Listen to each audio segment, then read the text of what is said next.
Welcome back as Orlando Román gets tuned up for this. Oh my goodness, it reads like a nightmare even for a Cy Young Award winner. Gene Segura, Manny Machado, the MVP from Miami, and Robinson Cano started. Then it's Bautista, Santana, and Cruz. Adrian Beltre, Gregory Polanco, and Wellington Castillo rounded out. There's balance, there's speed, there's power. There is a lot of hardware in the Dominicans' starting lineup. Tall assignment for Román, but he is up to the challenge. And though U.S. baseball fans might not be familiar with him, he is something of a well-known commodity in his native land. Drafted by the Mets way back in 1999, never got to the big leagues. 38 years old, spent 10 seasons in the minors and 9 seasons pitching abroad. Well, he's got Yadier Molina, and as far as I'm concerned, the best in the business at being able to get his pitcher through a lineup. Look, there wasn't much expected from this pitching staff, or I should say unknown relatively, when they only gave up 5 earned runs in their last pool. So they definitely held their own. A lot of it had to do with Yadier Molina behind the plate. Gene Segura ready to start us out tonight. And the San Diego pool is underway. Segura earning back-to-back starts after sitting the first 2 games of the tournament for the Dominicans. He was 3 for 6 on Sunday and whacks a base hit into center field. Picking up right where he left off. Well, you mentioned the challenge for Orlando, and it's definitely going to be that. He's going to basically have to keep them guessing. In other words, he doesn't have overpowering stuff. He knows how to pitch. He mixes it up, and he's that WBC veteran, so he's not going to be, this is not going to expose his nerves. And then really, if you're the manager, you just want to give me 3 innings. If you can get 3 innings, turn it over, and just let your rest of your staff try to navigate. You don't want to kind of go through the lineup more than once if you have to. And I would expect 3 innings would be the max they can get out of Román. He'll deal with a base runner aboard. We'll see him work out of the stretch to the red-hot Manny Machado. 5 for 14 with a home run. That's the batting line that gave him consideration for MVP in Miami, but it was the defense that really sealed the deal. He played brilliantly at third base. Starting at shortstop tonight, however. The position Manny grew up playing.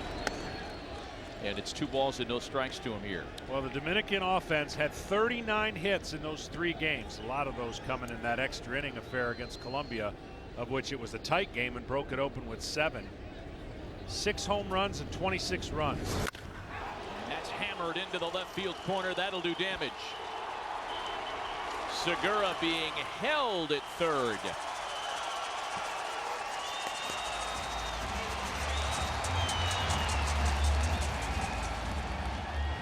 So Manny Machado was responsible for the 2 hardest hit balls in Miami last week. He got that one into the left field corner with hair on it.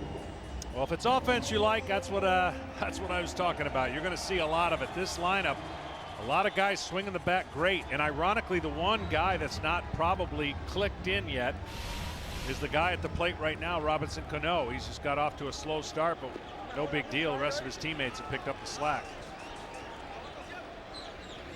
Cano just 1 for 11 with 4 walks in Miami to start the tournament. The 7-time All-Star. Ball, that's it. And the tournament MVP from 2013 when the DR won it all. And Yadier Molina a well-timed visit to the mound. Well, the 2 strikes that Román has thrown have both been hit. That curveball you saw there and the changeup's going to be major players if he's going to get through these guys. They're just sitting back waiting for a fastball over the middle of the plate. The first 2 that they've seen have resulted in a single and a double.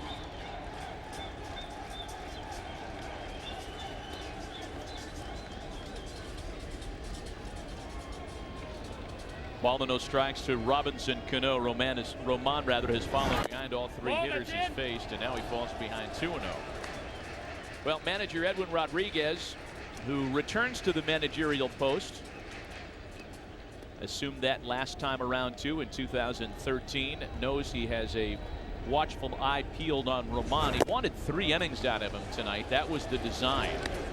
It's 3 balls and no strikes now. And honestly, playing off the number 3, if he can get to 3 runs or less, this team for Puerto Rico, they can score. But they're going to have to score against a much tougher depth of pitchers than, let's say, what Puerto Rico has tonight. And Cano's aboard via the walk once again. That's the 5th time he's walked in not even 4 complete games. Oh, and the fire good and hot now for Roman. Bases loaded, nobody out for Jose Bautista. Well, you mentioned it, even though Cano doesn't have a ton of hits, his patient eye has paid off.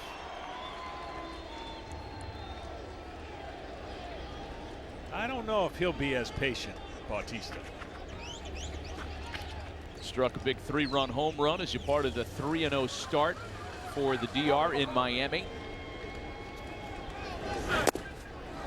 It might have made his greatest contribution defensively. The throw to the plate that nailed what would have been the winning run for Colombia in the bottom of the 9th inning Sunday afternoon. The 0-1 to Bautista. 6-time All-Star who is not regarded currently as one of the better throwing outfielders. But who knows? Maybe that throw he made on Sunday will go a little ways in correcting that. Jose's healthy. He feels as good as he has in years this spring.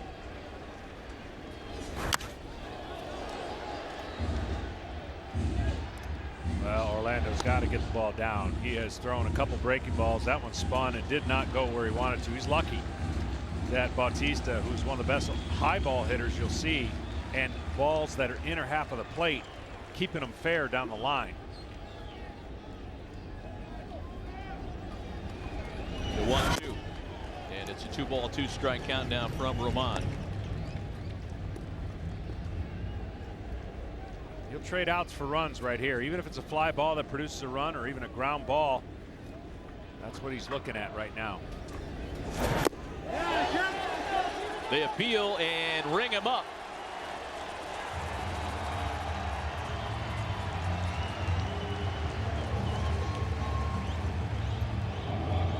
High changeup. High changeup. He starts to go after it, but he just couldn't stop himself from keeping the ball back. And the bat back in that pitch right there, it's not intended to be there, but it worked out.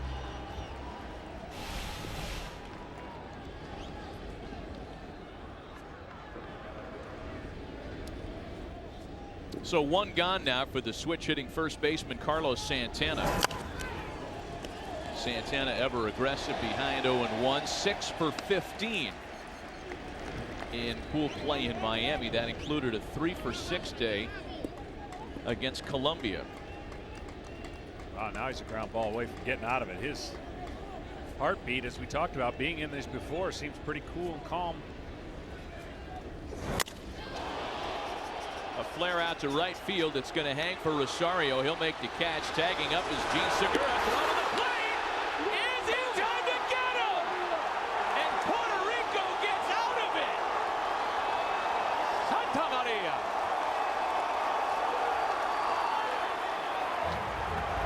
Only one player in baseball has thrown out more base runners the last 2 years than Eddie Rosario. He's got a hose and he showed it off Dave Parker style there. You can't draw it up any better than that.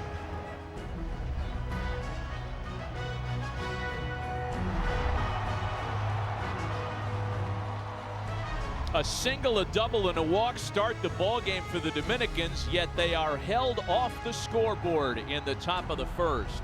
Settle in. This is going to be a fun one.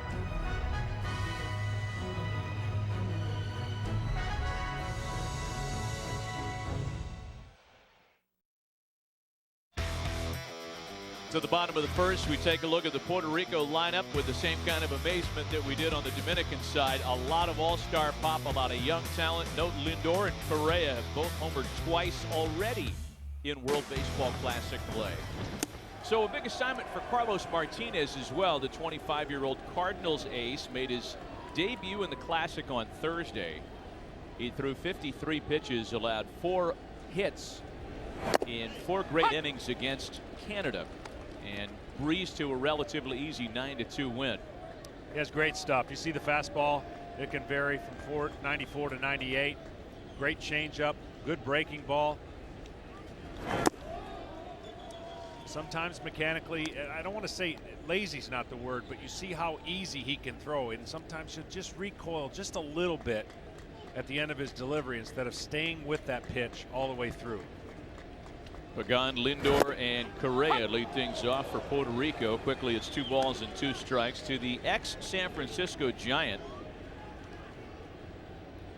Angel Pagan wrapping up his 4-year deal with the Giants at the end of the 2016 season, and he is among the more high-profile players in this tournament that is unsigned for 2017. A high drive to right field, but playable for Cruz. Well, worth going back to revisit that play that ended the bottom or top of the first, John. It looked like a certainty that the Dominican was going to score here. Yeah, it was hit on a line. Great positioning by the outfielder. And Segura, you want nobody else but him. He's so fast, but a great play by Yadier Molina, putting that foot right there, forcing him to try to swim outside and catch the back part of the plate. Rosario with a cannon. 1 gone now for Francisco Lindor, 5 for 11 with 2 home runs in Mexico to start the tournament. 2016 All-Star, back at Petco Park after playing in last year's Midsummer Classic here. And we decided we're giving him the MVP of the previous Oh, round. that's right. I'm glad you reminded me of that. Yeah, we were trying to figure out just who was designated as the MVP from Jalisco, and nobody seemed to know the answer, so we just decided to give it to Lindor.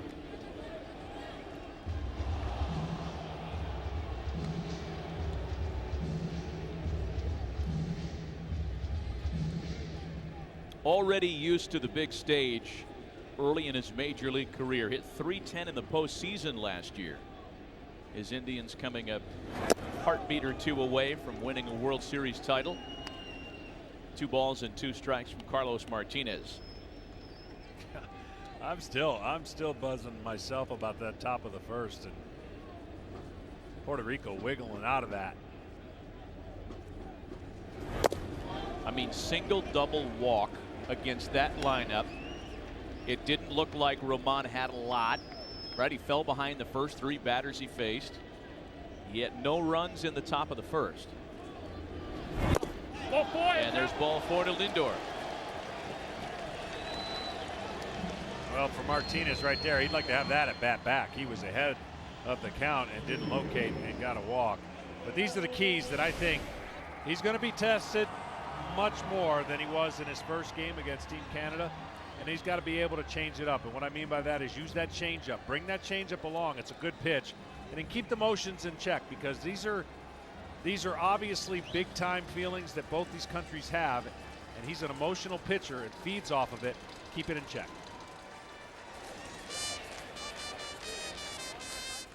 So a base runner now for the 2015 American League Rookie of the Year, Carlos Correa. 2 for 9. Both of his hits were home runs in Mexico last week. In on the hands, a ball and no strikes. Early on, before anybody got to the World Baseball Classic, when rosters were being discussed, the question was, with all the great middle infielders on the Puerto Rico roster, which one of them would slide over and play a different position? And when you look at it, neither Francisco Lindor nor Carlos Correa had ever played anything but shortstop as professionals. Sure, as kids, I'm sure they did everything, including pitch and catch.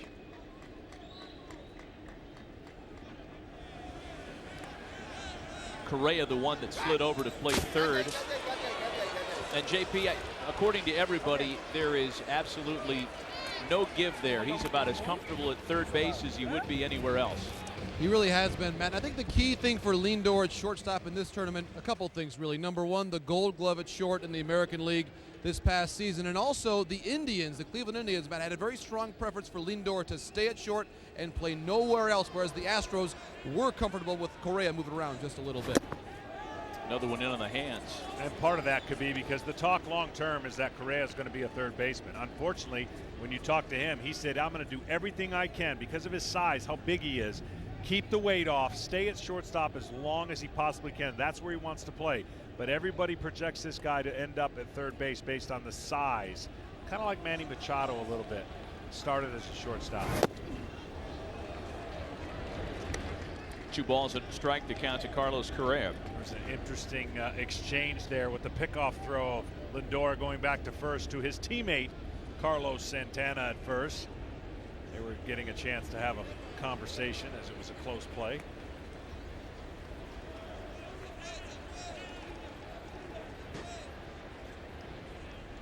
Not a very aggressive lead for Lindor, and that misses low, and now Martinez is behind 3-1 after getting ahead of Lindor 0-2. He walked him. Lindor getting a little earful of information from the veteran first base coach Jose Valentin, who's played in this event as a player and is back as a coach for the second time. See if he's running on 3 balls and a strike. He stays put, and it's a full count now.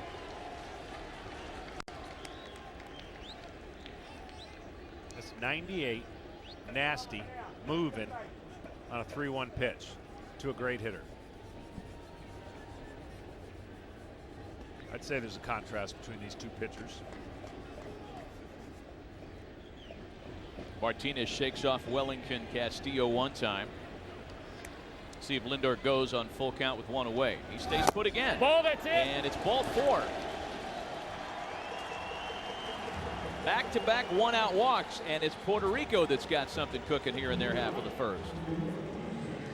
That slider just didn't make the turn. Stayed inside. He's trying to get it on the outer half of the plate. See how it backed up. Martinez finishing in a unique way, hoping he might get the call, but not so fast. Martinez has missed on 8 of his last 11 pitches, and now he's got to deal with the unquestioned leader of this Puerto Rico squad, Carlos Beltran, the 9-time All-Star and one of the newest Houston Astros, returning to the site of some of his greatest major league work when he spent the back half of 2004 in Houston and shined in the playoffs that year. He's got runners aboard with 1 away. Swinging a high fly ball out in right center field. Polanco and Cruz talking about it, and it's Polanco that finally asserts himself to make the catch. A little dicey. Well, for Carlos Martinez, here is his pitch grips on what I think are 3 dynamic pitches. He's going to have his full campaign this year where he does not have any restrictions that we know of now as far as innings. 4-seam fastball, and there's the slider. That slider can be devastating. He doesn't throw many curveballs, probably less than 5%. That changeup that we talked about is getting better and better, and the 2-seam fastball has tremendous movement. For Carlos Martinez and the St. Louis Cardinals, he has moved himself up to the front of the rotation. A lot expected from him this year. 2 on 2 out now for the 7-time All-Star, 8-time Gold Glover Yadier Molina. Speaking of teammates, yeah, Yadier Molina caught every inning that Carlos Martinez threw last year.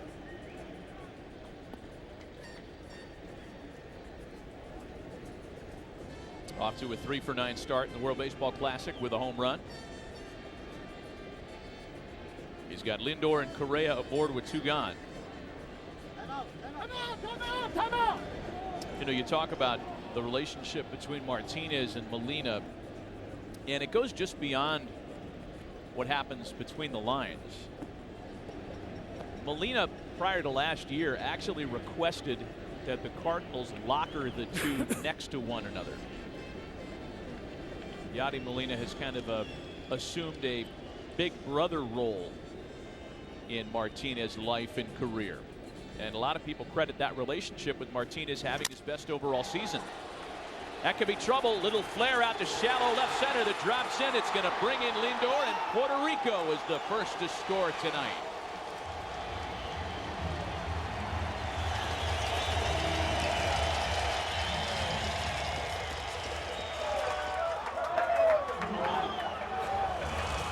You can see the little smirk on Carlos Martinez. He's going to hear about that, right? During the year, Molina didn't hit it. He's trying to make facial contact and eye contact, but he won't do it.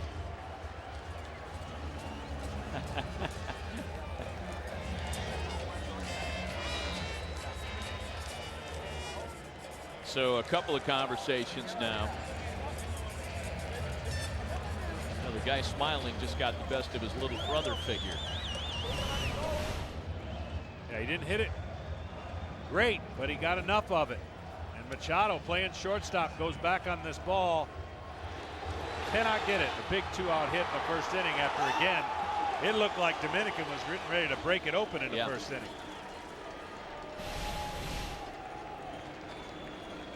So now the free-swinging postseason hero from last year's magical Cubs run, second baseman Javier Baez, also off to a good start in the World Baseball Classic. 5 for 14 with a home run in Mexico last week. And there we saw the changeup. Sitting on fastball, 88, 89 mile an hour. His changeup is almost the fastball of his opposing pitcher tonight.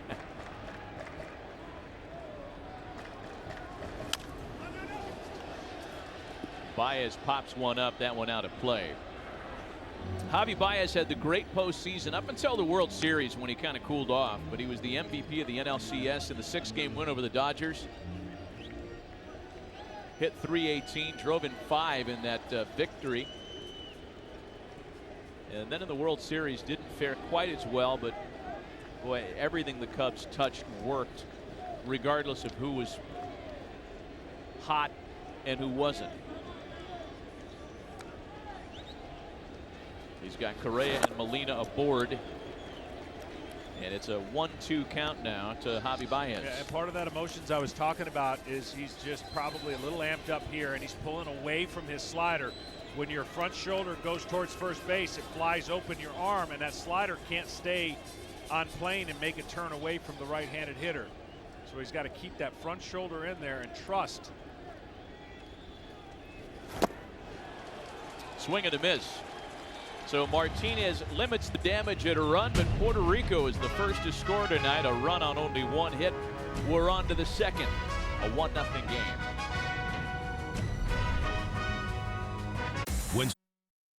Coastline of San Diego. Here we are back at Petco Park with J.P. Morosi and Hall of Famer John Smoltz, Matt Vasgersian. A 1-0 lead for Puerto Rico. Nelson Cruz leads things off in the DR half of the second. Cruz, Beltre, and Polanco. 40-plus home runs for 3 straight years. That's what Roman has to deal with to lead things off in the second, and Cruz certainly flexed his muscles in Miami. A 3-run home run against Andrew Miller. That was the undoing of the U.S. That's into the gap in right center field and trouble. How about gone?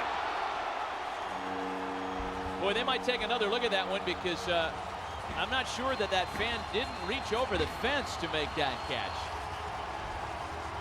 Yeah, I'm with you there. He definitely reached over, and I think that's exactly what the manager, Edwin's going to go out and ask him to take a look. Now, whether he reached over and this would have been gone anyways, yep.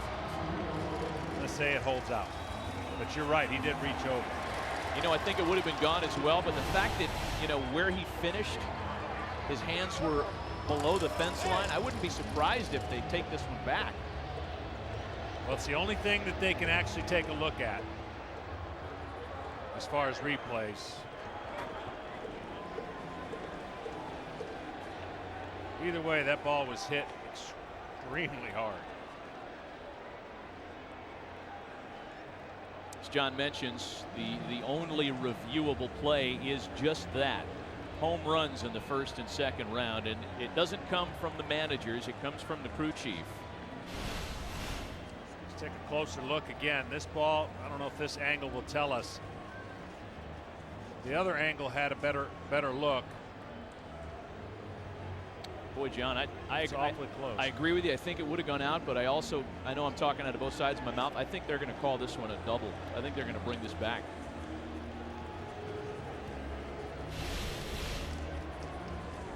Well, because he didn't lean way out.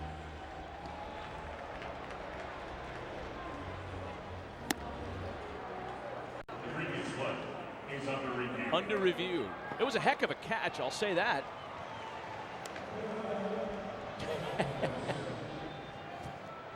You know, here at Petco Park, the fences have come in gradually, and there were 2 little installments. After the 2012 season, they cut that gap down, and it's exactly the dimension where that gentleman made the catch. There's a beach out there. See, this is the view where I think the ball would have been a home run. See how it almost looks like it was at above his wrist, and then he bobbles it, and when he catches it after he bobbles it, makes it look like it was actually lower than it is. That's the best I could say.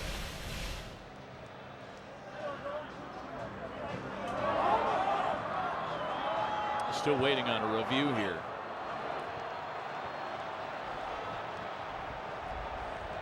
Puerto Rico's pitching coach Ricky Bonas and Edwin Rodriguez hoping for some good news here. If Nelson Cruz, if that home run sticks, it's his 2nd of the Classic. Nelson Cruz is so strong, and it never looks like he takes like a huge swing.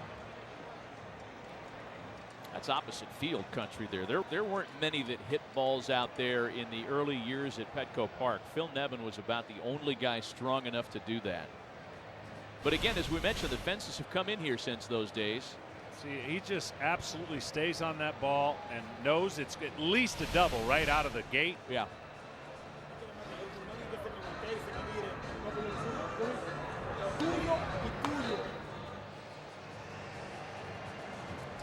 Here they come. Home run.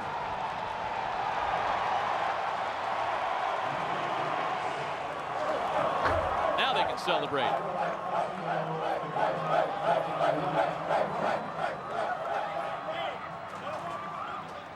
He's happy. Yeah, you can stick around now, sir.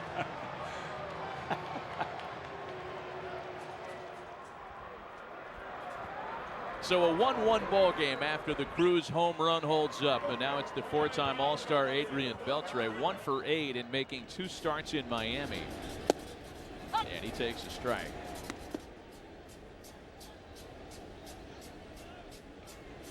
.58 hits shy of 3,000. I love playing the schedule projection game, John. I know it's dangerous. The 3 worst words in baseball are on a pace. On a pace, yes. Right? So if you look at the Rangers schedule, you try to figure out when you buy your ticket.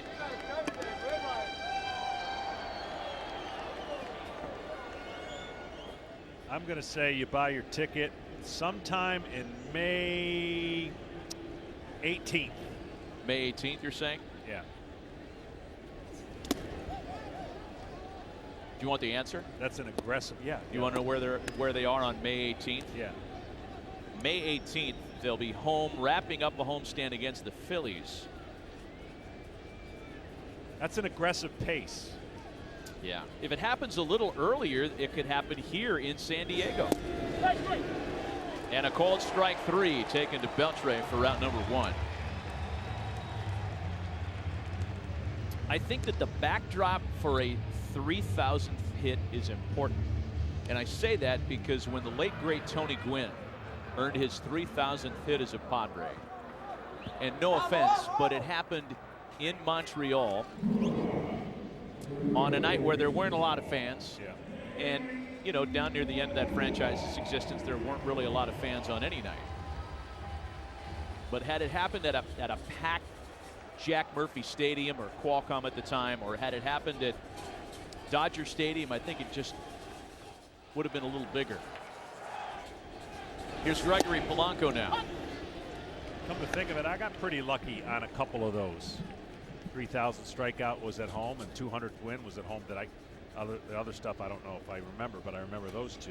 It is a good point you make as far as the significance of it. Just kind of, it just kind of resonates in your mind a little deeper based on the context. I mean, Derek Jeter's 3,000th hit, a home run. You know, that's the kind of thing you remember. 1-1 home to Polanco, shattered his bat, popped it up. Lindor, Lindor's got it for round number 2. They were in a shift. Yeesh. Oh, Robinson Cano's not going to be happy. Well, defensively, we could talk all day on the infield. Pagan in left field, Fuentes, and you saw what Rosario could do. But the infield's what Puerto Rico's known for. Correa, Lindor, Baez, Rivera playing first base, Mets product, and Yadier Molina, as good as it gets behind the plate. Roman bounces back to retire the 2 hitters after the home run. Now it's the number 9 batter, catcher Wellington Castillo. 3 for 12 in Miami with a home run. Hit an opposite field 2-run shot on Thursday against the Canadians. And then on Sunday had the big 2-run single that opened the 11th inning and started the 7-run rally that would ultimately get the Dominican Republic here to San Diego.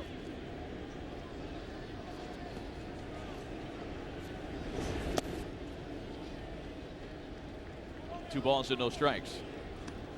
Orlando's trying to mix it up as much as he can and frustrate this lineup. He didn't look like he was frustrating them in the first inning with nobody out and the bases loaded, but then wiggled out of that.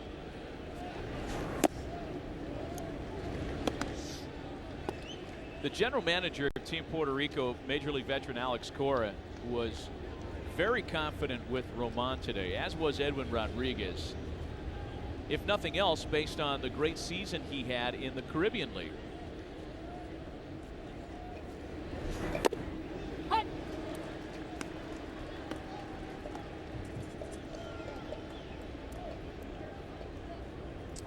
Three balls and a strike to count to Castillo. Top of the order, Gene Segura waiting next. Ball 4. You know, JP, there are so many stars on this Puerto Rico team. It was not a given that this group would be together playing in the Caribbean Series. It's a great point, Matt, and certainly you mentioned Alex Cora. It's been a very busy few months for him. He won the Puerto Rican Winter League Championship with Caguas, then the Caribbean Series Championship with that very same team.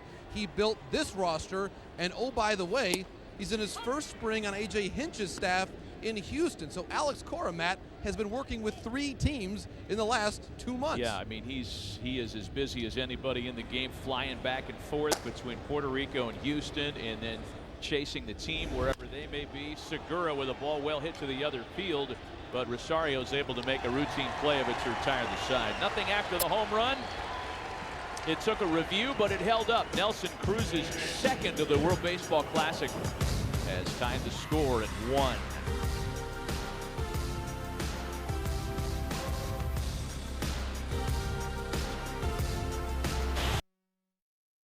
Presented by Geico on MLB Network.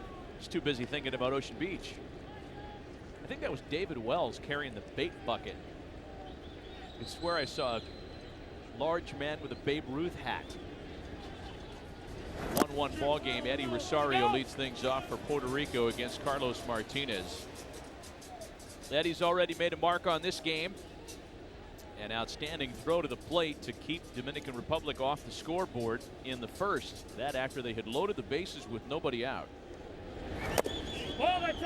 Rosario, T.J. Rivera, and then Raymond Fuentes here in the home half of inning number 2.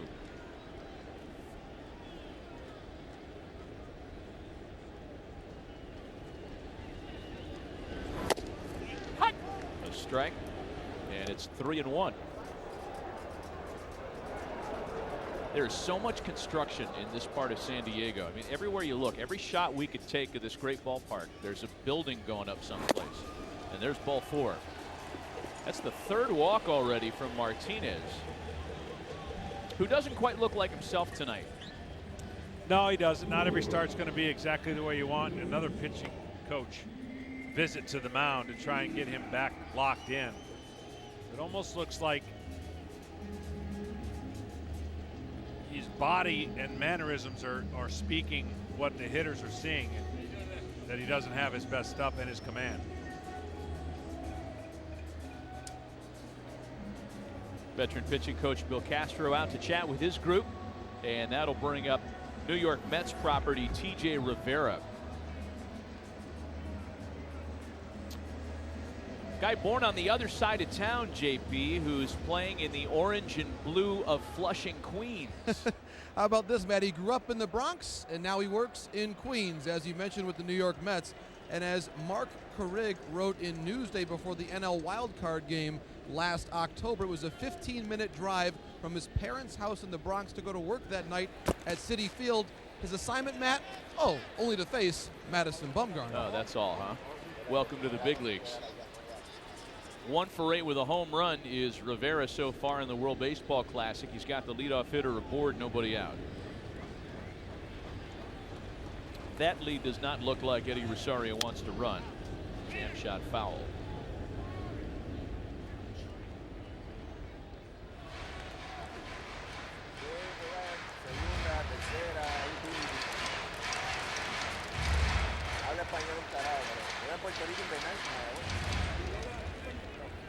Discussing where they're going to go eat after the game. Really, you habla? A little bit. Okay. Poquito? Poquito.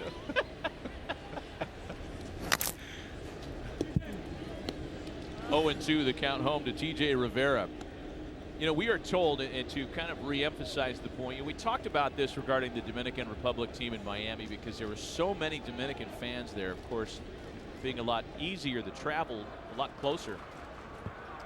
The interest in Santo Domingo is the same as it is in Puerto Rico. San Juan is a buzz, we were told before the game. Everybody is home watching this one tonight. There's a shot well hit out to right center. Polanco gets under it to make the catch, and there's one away. You can almost feel, John, something that the players are certainly aware of and something you've been aware of, having come here as a visitor for so many years. When you get into dusk and then nightfall, the air gets really heavy this time of year. Yeah, it does, and certainly in the daytime, the ball will jump a lot more, particularly probably during batting practice. 1 out, 1 on now for Raymond Fuentes. Former first rounder by the Red Sox back in 2009, and save a couple of brief call-ups. For the most part, his work has come at the minor league level. He appeared in 23 games with the 2013 Padres right here, and 13 games for last year's Royals. But as you can see, a big body of work on the farm.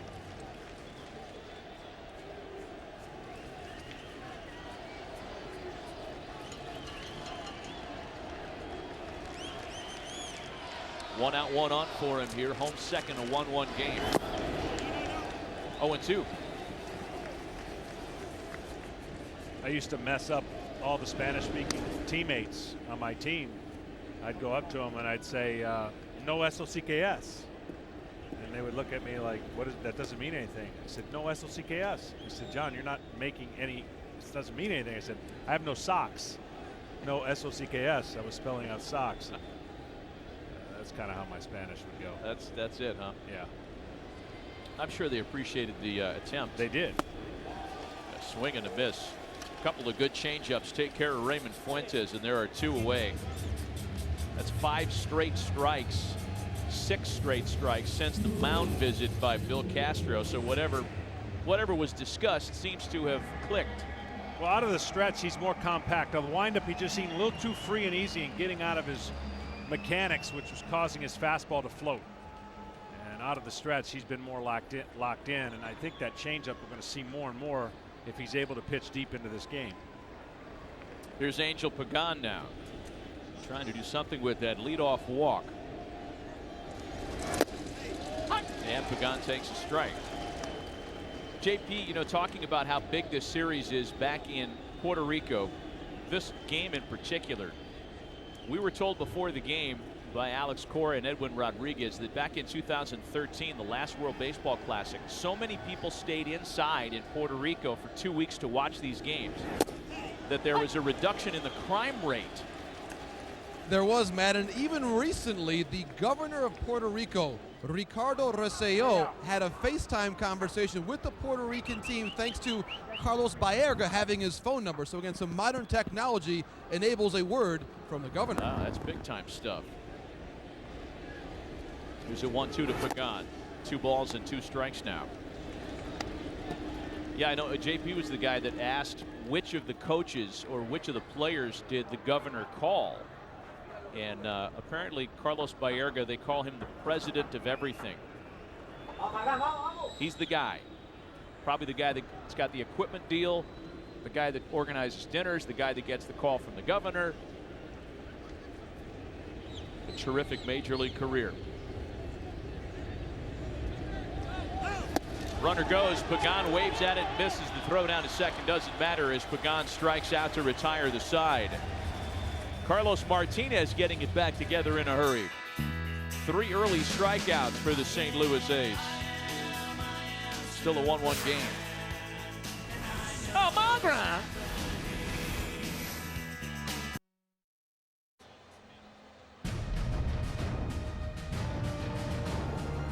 More World Baseball Classic action coming your way at 6 a.m. 2-0 Japan takes on 1-1 Israel. Kind of a must-win game for the Cinderella of the tournament if they're going to move on. And then we'll be back here at Petco Park tomorrow night at 9 Eastern, 6 Pacific for the U.S. taking on Venezuela. Plenty of star power in this pool in San Diego. Welcome back. Manny Machado, the first to face Orlando Roman here in the third. And I think this will be his last inning, so in a perfect world, they'd love to see him get 3 outs because 3 innings was kind of the goal, and they turned it over to Hector Santiago. Machado, Cano, and Bautista here for the Dominican Republic. Machado doubled in his first trip to the plate today. When it looked like a certainty that the Dominicans would score in the first inning, they had bases loaded, nobody out, and were turned away.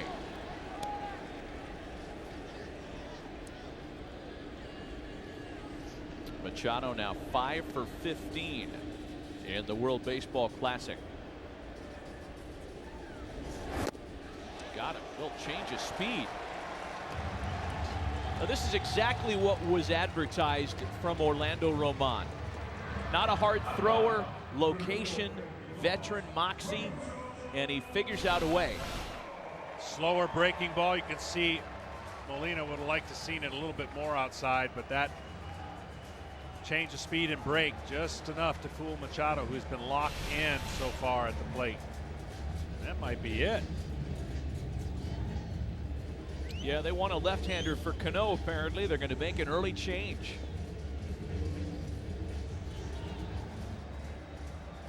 Orlando Roman leaves him in pretty good shape. Should say so.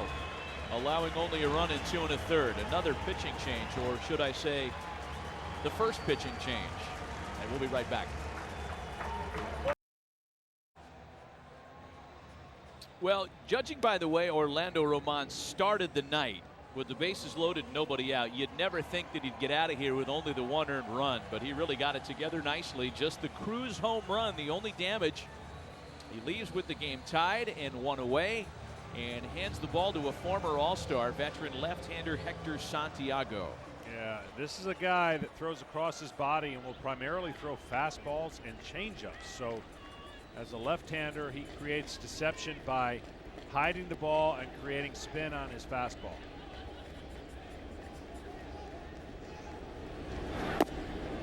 Robinson Cano, the first to face him. Cano has walked tonight, and you get the sense that Edwin Rodriguez knew exactly who could neutralize who. Cano's never really had any success against Santiago until now. Just 3 for 24 against him lifetime. But the 1-out base hit puts a runner on in front of Bautista.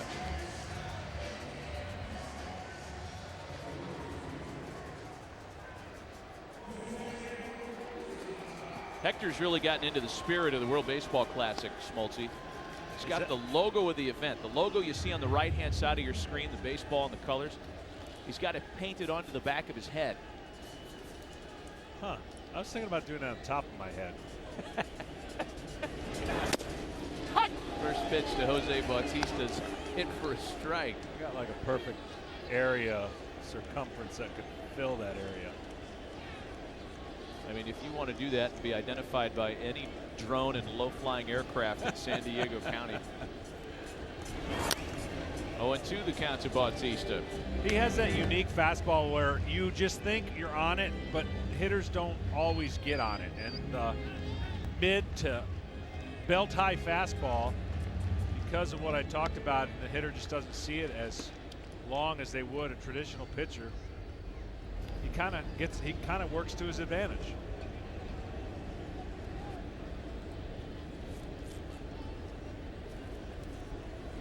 Bautista 0 for 4 lifetime against Hector Santiago.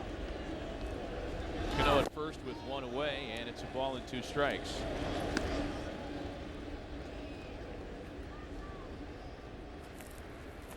Robinson Cano doing his best Jose Bautista impersonation.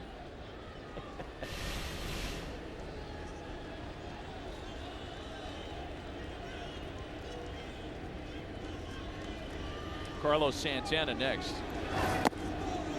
2 balls and 2 strikes. Remembering Hector's All-Star campaign just a couple of years ago as an Angel, he got into the break with a 2.33 ERA. Second half of the season didn't go as well for him, but last year between the Angels and Twins, he was a 13-game winner. Hey, look out. Full count now. Well, he has a lot of confidence in that fastball. In this day and age, when you don't throw 95 and above, you better have some deception or locate it. He doesn't necessarily locate it great, but like I said, he pitches up a little bit more than most left-handers would. Here's his 3-2 home, and there's ball 4 to Bautista. Start of the at-bat 0-2. And Bautista comes back to work the walk.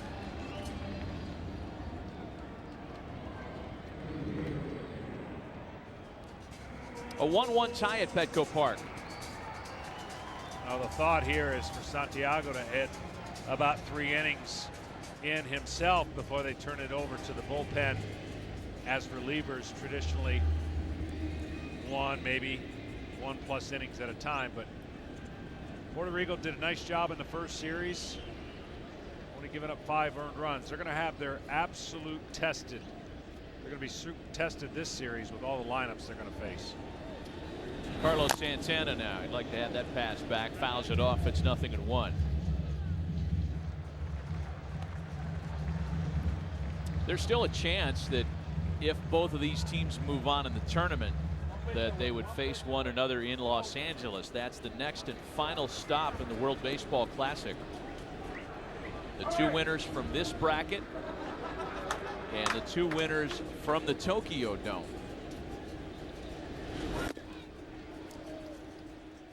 A ball and a strike to count to Santana. I watched a little bit of that Japan comeback. Cuba had a few different leads, and Japan just came back, and they seem to feast.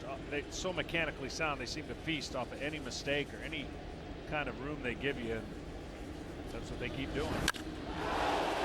Hit a bunch out to left field.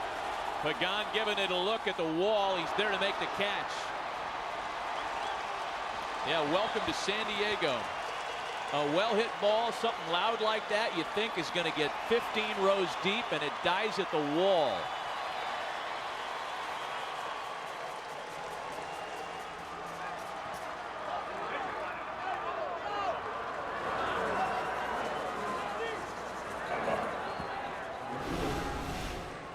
Yeah, this ball was hit pretty good. Another high fastball. Santana's looking at it thinking maybe. Hitters know right away, but you mentioned here in San Diego might be a little more confusing at night to some of these guys. On a ball that typically would be gone somewhere else. What do they call it? The marine layer? The marine layer, you bet. Perfectly appropriate in a military town. Here's Nelson Cruz. the only hitter that so far has faced Santiago that's really enjoyed his previous experiences with him. Nelson Cruz is 5 for 18 with 3 home runs against Santiago. His leadoff home run in the second inning tonight tied the ball game. One that was reviewed and ultimately upheld.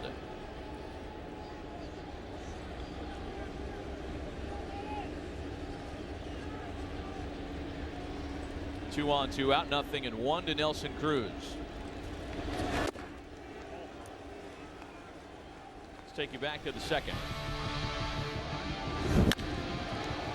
It's a good pitch. Outer third, maybe even off the plate.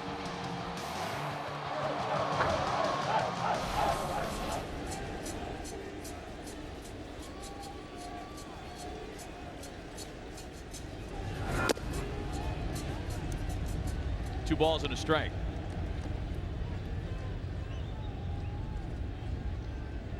The Dominicans hit 5 home runs in their first round.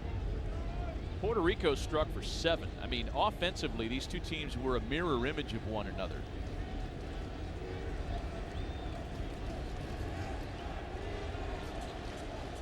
The DR hit 342 in their 3 games in the previous round. Puerto Rico 353 with power. A little confusing in the fact that the DR had 2 late rallies. Down 5-0, their offense got kicked in, and then 3-3 in the 11th. They scored 7 more runs. So typically those numbers look a little bit better as a whole, whereas Puerto Rico pretty much handled business all 3 games.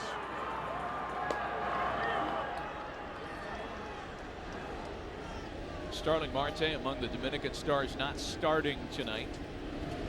Back to work on Cano. He's jammed. That's playable for Pagan to retire the side. Nothing comes with the 2 base runners with 1 away. We play 2.5, still tied at 1. JP Morosi, Matt Vasgersian here at Petco Park in the early stages of a 1-1 tie. Last of the 3rd, Francisco Lindor leads things off for Puerto Rico. Lindor, Correa, and Beltran in the home 3rd. See if Carlos can get better rhythm out of the windup than he has been out of the stretch. And a base hit for Lindor. He's been on base in both of his plate appearances to start tonight.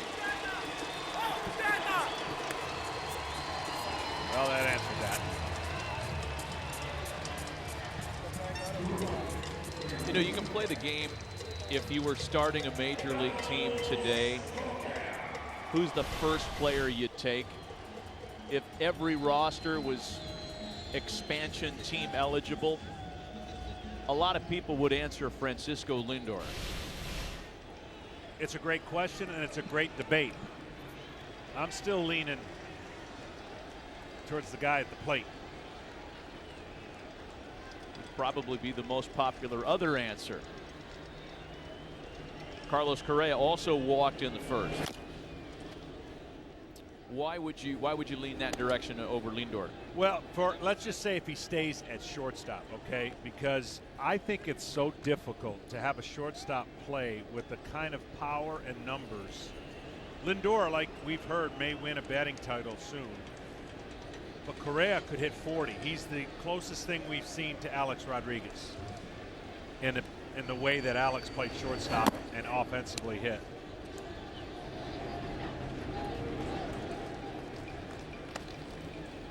I mean, we're in pretty good shape moving forward in Major League Baseball for young shortstop talent. There's a guy who plays up the road from here, Corey Seager, who's going to be around for a long time as well.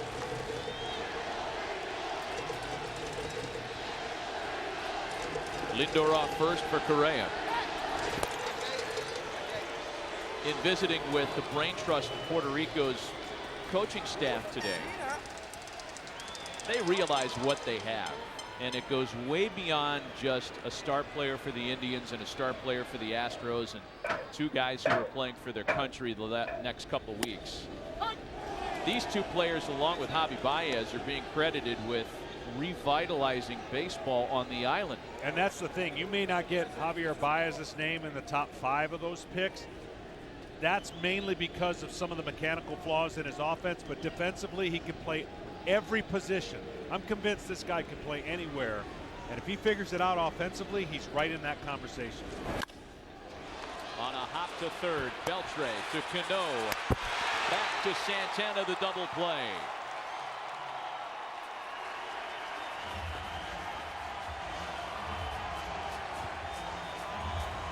It's a tricky little hop that Beltre made look pretty easy.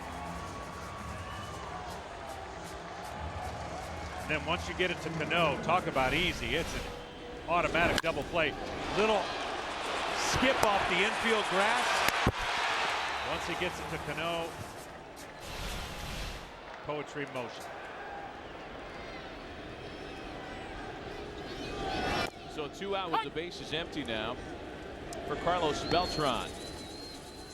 He fly to center in his first plate appearance tonight. 5 for 9 in Mexico last week. You've noticed the theme for Team Puerto Rico in terms of facial hair, at least the color of it. I didn't notice him, to be honest with you. I didn't know who he was. I know he looks like Ernest Hemingway.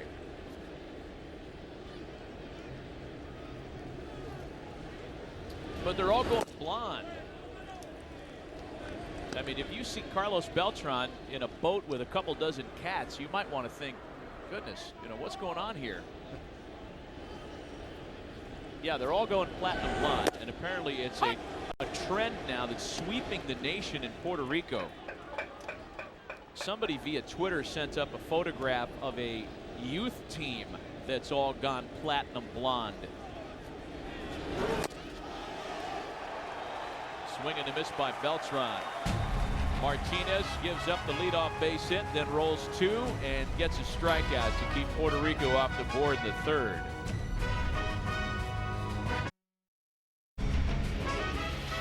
Welcome back to this World Baseball Classic telecast on MLB Network, presented by Geico.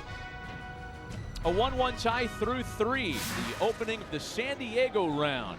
From here, it's up the road to Los Angeles for the semifinals and finals.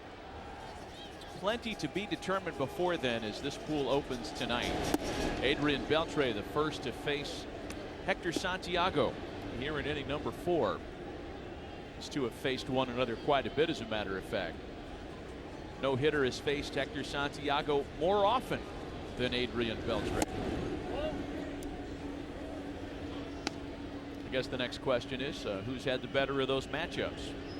Beltre 10 for 39 career with 3 home runs against the man on the mound tonight. Fades a pop into shallow right field. Baez out there to make the catch. Between innings, JP Morosi had a chance to catch up with Puerto Rico manager Edwin Rodriguez. Thanks. Edwin, how do you describe what Yadier Molina means to your team? Oh, he's the brain. He's the one controlling the whole game defensively, even offensively. I mean, he comes in the dugout and he starts, you know, talking about pitches and all that. He's the energy of this team. What has the World Baseball Classic done to help revitalize baseball on the island? Oh, it did. Have been a great last 4 editions. I mean, since 2006, 2009, 2013, and this year, we were talking about, I was talking to Carlos Delgado, we were saying this WBC should be at least every 2 years because it brings so much energy to Puerto Rico and the Latin countries, even to Japan and Korea. So it's a great event. Most important question, are you going to dye your hair too? I don't think so. There's no chance on that one. Gracias, Edwin. All right, thank you, man. Thanks. Now the Rally Platinum Blonde, it's working. They haven't lost in this event yet this year. Here's Gregory Polanco with 1 away and the base is empty. Polanco popped out to second base in his first try tonight.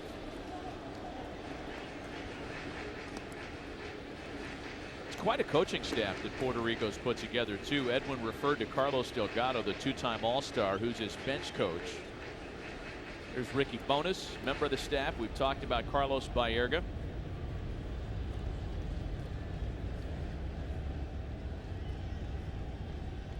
Jose Valentin had a great major league career, and Polanco on a broken bat opposite way single is aboard.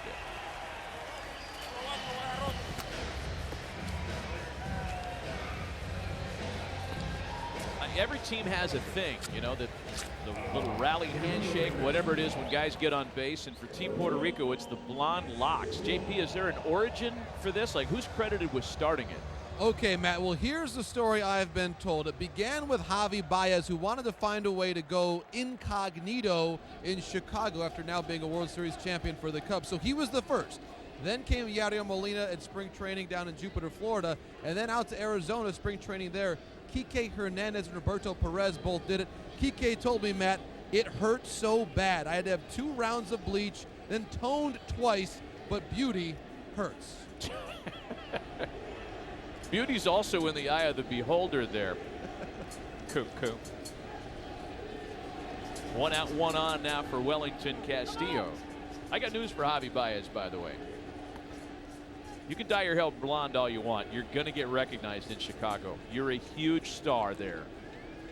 Not to mention, when you have the Major League Baseball logo tattooed on the back of your neck, I mean, no hair dye is going to cover that up. A ball and no strikes, the count to Castillo. Javi's wearing it. He got a huge Cubs World Series trophy tattooed on his shoulder in the offseason.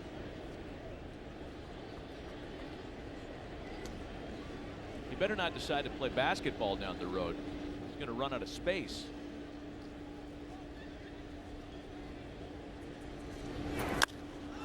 Castillo sends a high fly ball into left, routine for Pagan.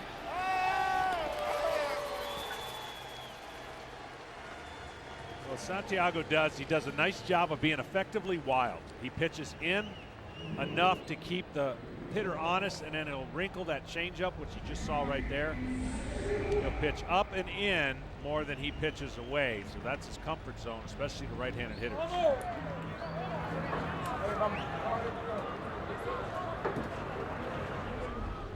There's Gene Segura now, top of the order with a runner aboard and 2 gone. They got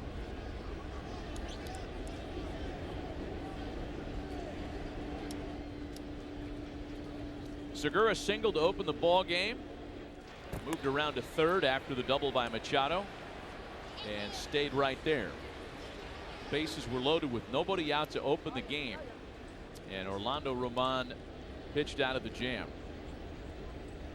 Each team, by the way, has had at least 1 base runner in every half inning of this one. Yet only a 1-1 tie on the scoreboard.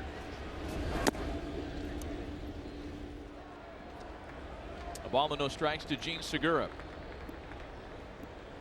Gene will be used to weather like this in his new major league uniform. Leaving the NL West, being traded up to Seattle this winter.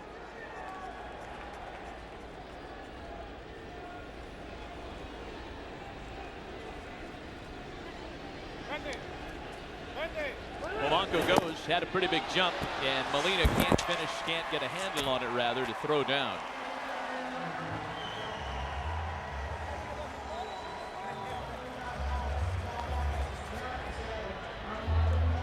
Polanco got a good jump, big long strides. As you said, Molina didn't quite come up with it. Normally he does. 42% for his career in throwing out would-be thieves. That's the highest career number out there. And Segura takes a strike. It's 2-1. Check the count. A ball and 2 2-1. 2-1. Dominican Republic looking for their first hit with a runner in scoring position tonight. 0 for 4 so far.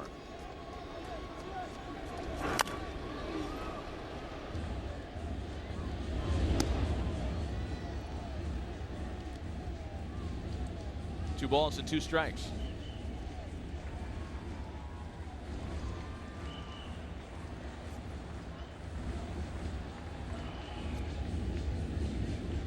Manny Machado waiting on deck.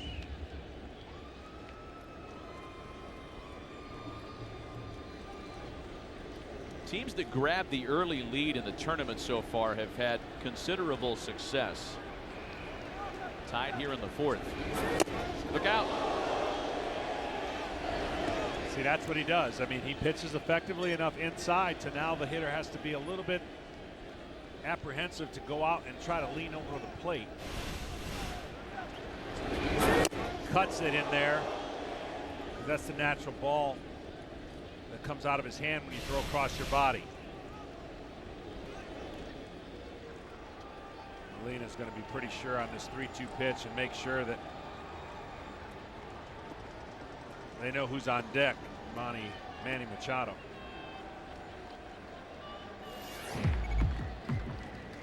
Puerto Rico scored first. The Dominicans countered in the second. Back to that number, talking about leading after 5. So far, teams that lead after 5 in the tournament are 19-6.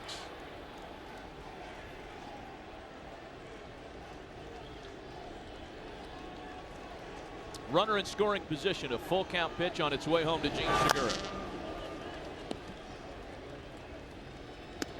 We know about the advantage the Dominicans have over just about everybody in the field, save maybe the Americans, in terms of bullpen matchups. We've got 4 guys out there who are capable of being major league closers. And we've seen Tony Pena run them out there one after another and effectively shorten just about all the games they've played in. Big swing and a miss at the fastball. Hector Santiago, sneaky quick with a big strikeout to keep a runner stranded and keep it a 1-1 ball game. Let's send it back to the MLB Network studios for a Geico studio update. Yeah, hit that. I think the folks at Hyundai might want to talk to you about that. Appreciate the plug. Yadi Molina leads things off in the last of the 4th inning for Puerto Rico. Carlos Martinez back to work, having induced 9 swings and misses tonight. That includes a swing and miss, all 4 of the Ks of that variety. This has been kind of a non-Carlos Martinez-ish performance in one regard only. He's rolled a double play ball tonight. Those are his only outs on the ground, and this is a guy who had the 4th highest ground ball rate among all qualified pitchers last year.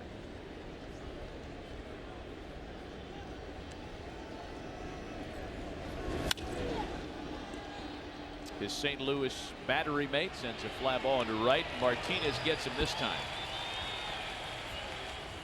Between innings, J.P. Morosi had a chance to visit with Dominican manager Tony Pena.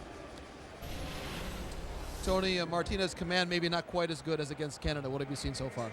Well, you know, he just tried to do too much. He tried to overthrow a little bit right now, and he just kind of rushed a little bit, but last inning was a lot better.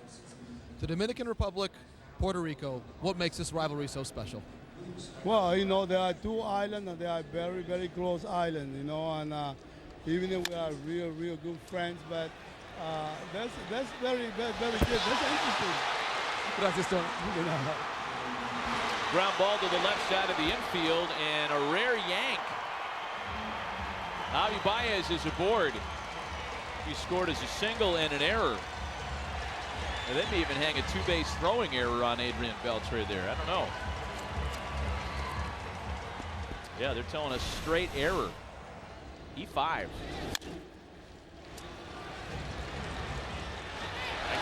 can't remember the last time I've written down E5 in a game that I've watched involving Adrian Beltre as a 3rd baseman. You don't get it very often.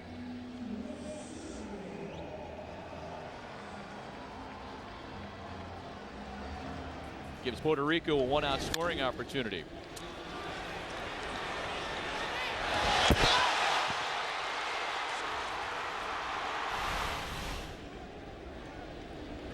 And the left-handed hitting Eddie Rosario has that chance. He takes a strike. Lefties have a little more success against Carlos Martinez than right-handers.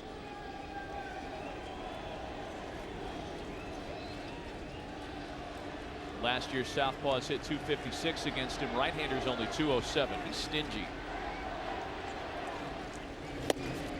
Fastball misses in.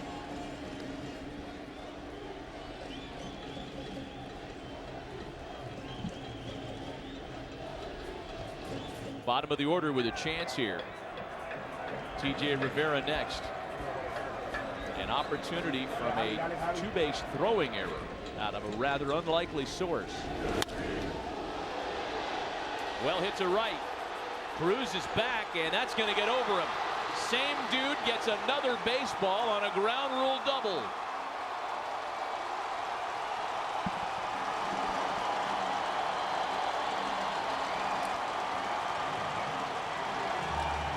The run will score, and it's a 2-1 Puerto Rico lead.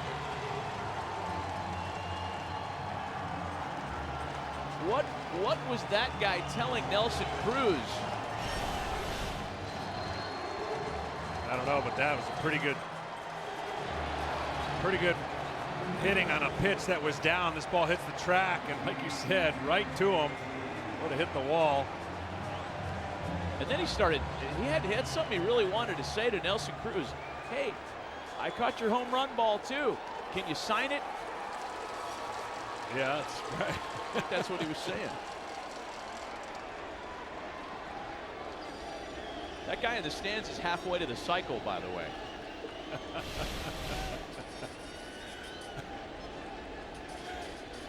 There's TJ Rivera now.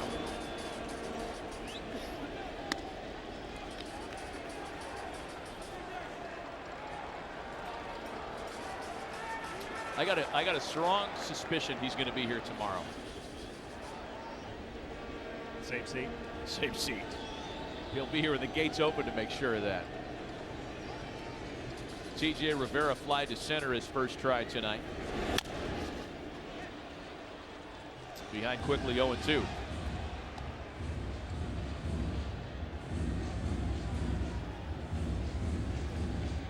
Dominican Republic not really used to even trailing in this World Baseball Classic. We're talking about a team that hasn't lost in this event since 2009. They ran roughshod over the competition in 2013 en route to the championship. 3-0 already this year.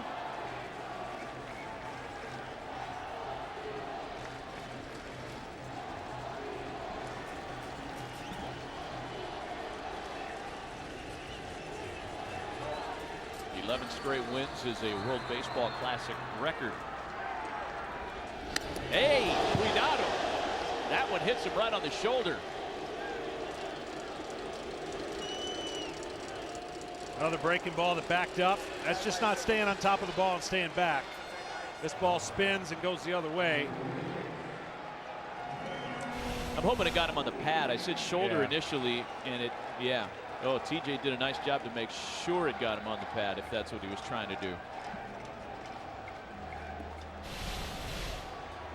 Here comes Bill Castro. That might be all for Martinez.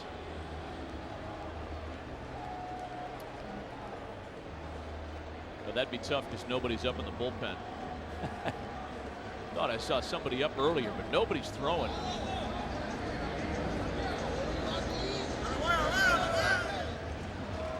Going to happen shortly. All this trouble started after the one-out error charged to Adrian Beltre. And it's the number 9 hitter, the left-handed bat, Raymond Fuentes, that has the opportunity now. First and second, a run in, one away.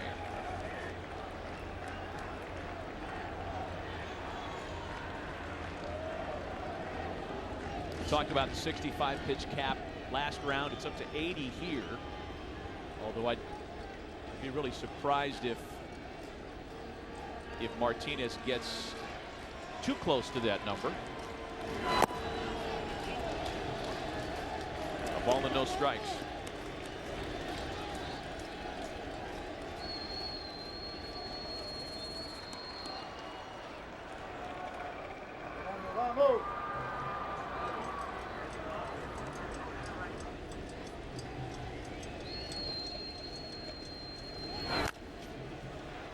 Little chopper out to Machado at shortstop, flips to Cano, and that's all they settle with. No chance at a relay there. Cano decided to eat it wisely. Runners at the corners now. You know, Machado played a little shortstop in spring training to get ready for this very situation. Of course, he plays third base for the Orioles. Was a shortstop, converted to third base, and he's been a vacuum. We've seen tremendous plays out of Manny Machado in the first 3 games.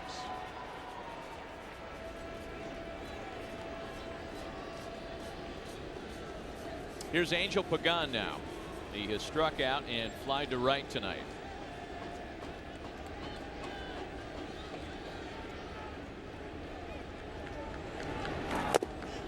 Pagan is one of the Puerto Rico players that has participated in this event previously. In fact, there are 4 guys on this roster who have played in all 4 World Baseball Classics. It's a group that included the starter tonight, Orlando Roman.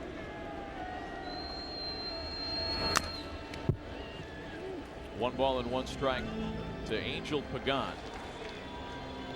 Got to believe there's a place for Pagan to sign this year. I'm really amazed that he is still out there. He's coming off of a 12 home run season last year. Not a huge number, but a career high. He can play center, he can play left, he can play right, of course. Yeah, I'm surprised. I mean, there's different trends in the game today that are certainly pushing certain guys into a smaller island where they got to wait for what typically you wouldn't be waiting. You'd have this guy in the team. JP, who's out there that's tested the waters? Well, there was a report by MLB Network insider John Heyman that the Orioles, in fact, had come close to a deal with Pagan before it was scuttled for physical reasons. But his agent, Greg Genske, told me recently, Matt, Pagan is healthy. He's feeling great. He's clearly playing very well right now. He wants to play somewhere in 2017. We know that Orioles physical thing to be rather scrutinous. I mean, they've avoided some deals for free agents the last few years because of the reluctance to jump on a guy with whom they think there may be an injury issue. But Pagan, healthy. He's already stolen a base in this tournament. Speaking of stolen bases, there goes Fuentes. No throw down. And now a base hit could score a pair.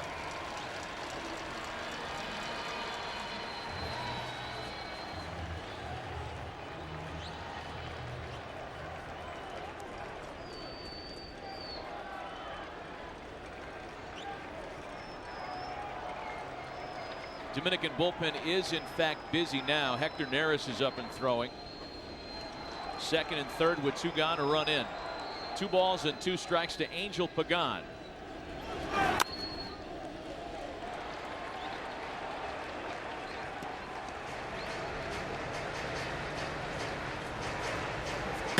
Cano calling out Castillo to talk about something he either sees that may be something they want to change, whether it's with their signs or whether it's with the pitch selection.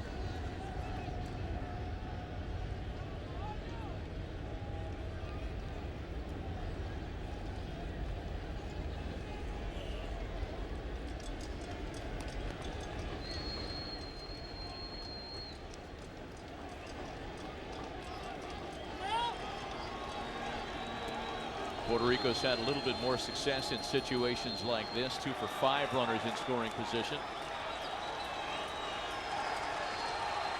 Angel Pagan, a 300 hitter for his career with runners in scoring position and still battling 2-2.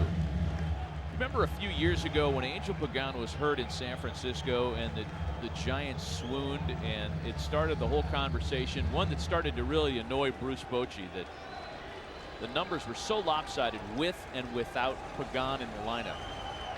He was a really important part of their success.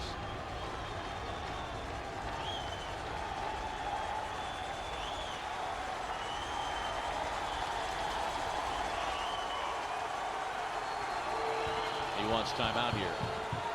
Been a lot of timeouts called here in the last 4 minutes. Hamstring trouble most recently for Angel. but again, he's over all that and wants to play. Takes a cold strike 3.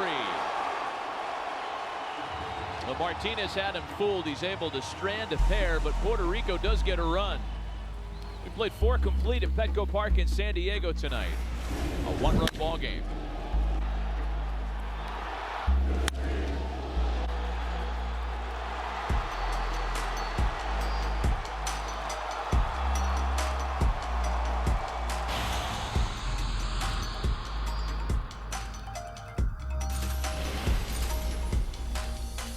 Type 2da. This copyrighted telecast is presented by authority of the Office of the Commissioner and may not be reproduced or retransmitted in any form. The accounts and descriptions of this game may not be disseminated without express written consent. As we welcome you back to the back of Javi Baez. World Baseball Classic logo on his jersey, MLB logo on his neck. In a 2-1 game, he and Team Puerto Rico with a 1-run advantage as the Dominicans send up Machado, Cano, and Bautista here in the 5th.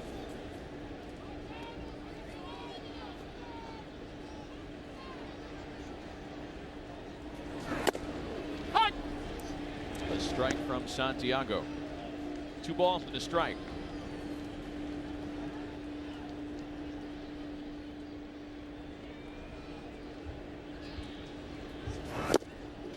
Big pass and a miss, and it's 2 balls and 2 strikes. Manny Machado has already accomplished so much at such a young age.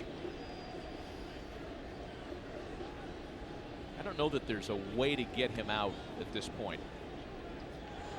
He'll murder a fastball. Tigers prospect Joe Jimenez is up. You know, JP, you could start throwing a lot of names around that that really pique your interest when you talk about what Machado's done early in his career. Matt, he is one of only 2 MLB players ever with 100 or more home runs and 500+ games at third base through his age 23 season. The other one is Hall of Famer Eddie Matthews. Wow. Big swing and a miss out of him here. He struck out twice tonight. And there's 1 gone for Santiago in the 5th.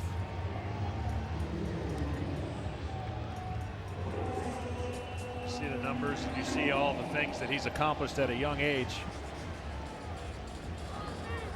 Only going to get better. It's true. I mean, he's really just started his major league career. He'll be 25 in July, just before the All-Star break. Here's Cano now. Cano has walked and singled tonight. Again, that base hit against Santiago back in the 3rd. Some rare success for him against the left-hander. He's 3 for 24 against Santiago during the major league season as Puerto Rico loads up the right side of the infield against him.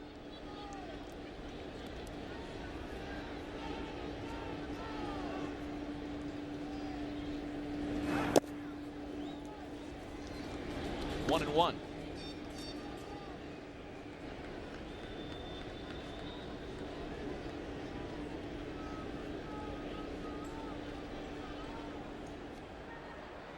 Robinson Cano last year added 18 home runs to his season-ending total in Seattle.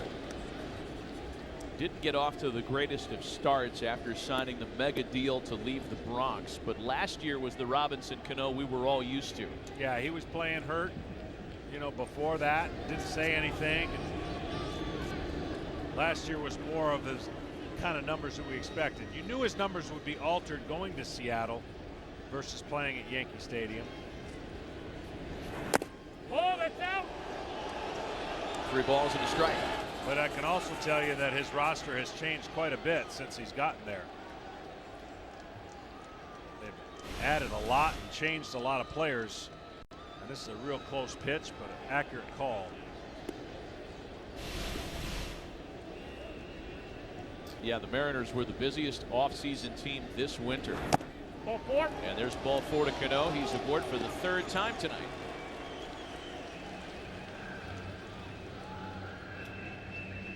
But JP, at the center of all the change in Seattle are 2 big bats, and they're both here playing for Team Dominican Republic this week. They are, Matty, and add Gene Segura to that list as we've talked about before. They've got Kyle Seager there. The Mariners, Matt, interestingly, the longest postseason drought in the major leagues, going all the way back to 2001, that magical 116-win season. Wow. You know what? I would have gotten that wrong if you'd asked me which major league team's got the longest postseason drought. Here's Jose Bautista now with 1 out and 1 on. Well, the GM in Seattle, Jerry Dipoto, has not been there for that long, and he's already made 40 deals. Yeah, at some point that's got to change. I mean, you got to establish what you want and hopefully create a winning culture without trying to add new pieces all the time. But he did go there and change just about everything. Ball. Jose Bautista with a 1-1 count here, batting with a runner on and 1 away. Top half of the 5th in a 1-run game.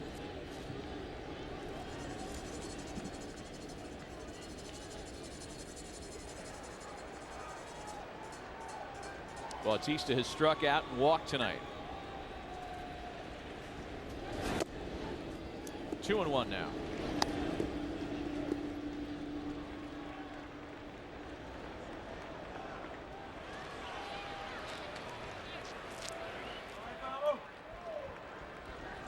Carlos Santana waits on deck for this stacked Dominican lineup.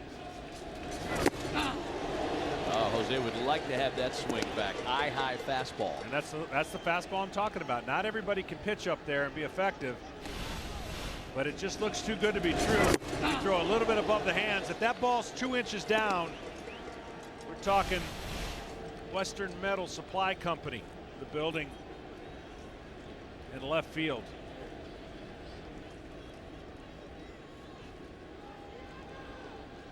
Two balls and 2 strikes to the 6-time All-Star Jose Bautista.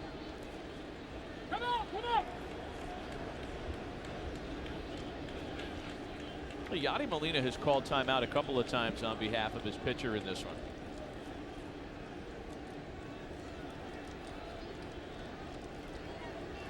Bautista back in. Santiago sets the 2-2. High fly ball out to left.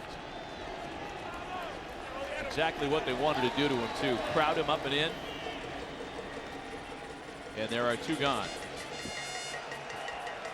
Yadi Molina still, John, with all the years of service, all the wear on the knees and the hips, he still is able to set up super late in an at-bat. You see how late he popped inside of Bautista there? Yeah, it's not hype when people talk about Yadier Molina. I got a chance just to play my end of my career with him and see him up close. The preparation and the attention to detail. And he takes so much pride in getting his pitcher through the game and through an at-bat. And of course, with the Cardinals, he's become their every year MVP, basically.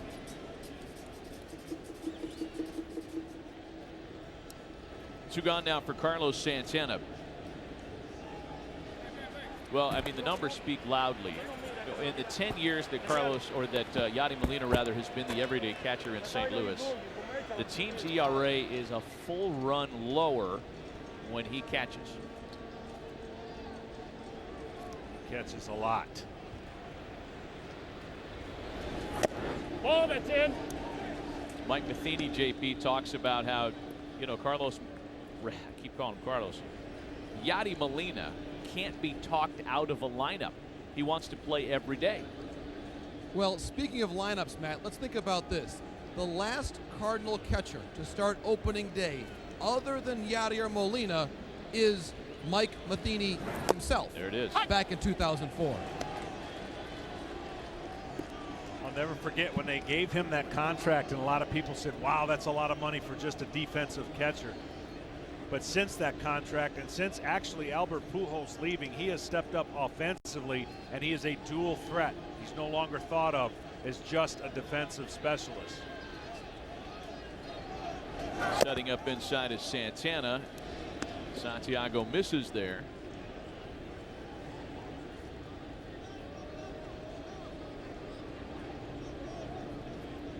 Two balls and a strike. Nelson Cruz waiting next, and that's a plate appearance that the Dominicans would love to get with a runner or 2 on, because as we talked about, Cruz has really had a lot of success against Santiago.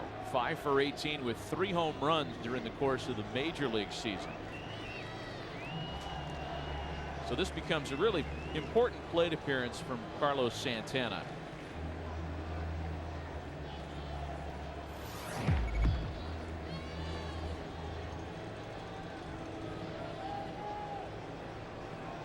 You can tell the importance of this type format. I don't know that you would see this many meetings and timeouts in a regular game. But Yadi knows how to get through this lineup. He's going to have to be in sync perfectly with his pitchers. Staff that's held up remarkably well so far tonight. And Santana now in front, 3 balls and a strike.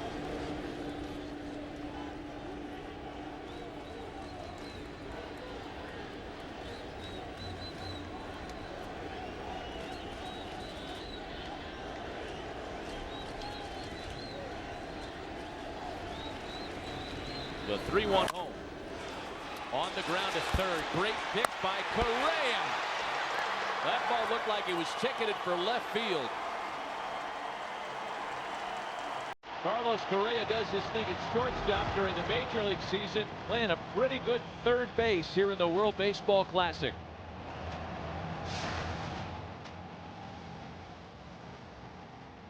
With a little help from his third baseman, another scoreless inning for Hector Santiago.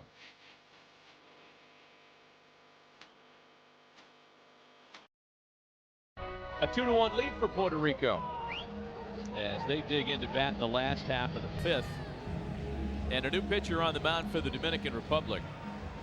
27-year-old right-hander Hector Neris takes over. We saw Neris in Miami, and he had a particularly sharp inning against the U.S. Francisco Lindor picks on the first pitch and grounds to second base. 1 gone. Well, Neris, fastball split. He's got other pitches, but he loves that splitter. And when his fastball is pounding for strikes, especially at the knees, then he's going to throw that split finger right off the fastball and disappear to the shin guards of the catcher. Yeah, he throws that split finger nearly 50% of the time. 102 strikeouts out of the Phillies bullpen last year. Second most ever by a Philadelphia reliever. 1 gone for Correa. Carlos has grounded into a double play and walked tonight.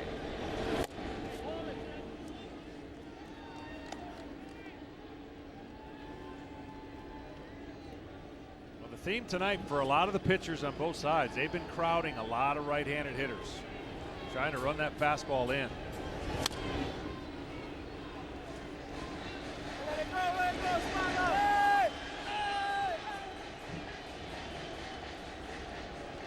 Carlos Beltran waiting on deck. 1 out, bases empty. Home half of the 5th.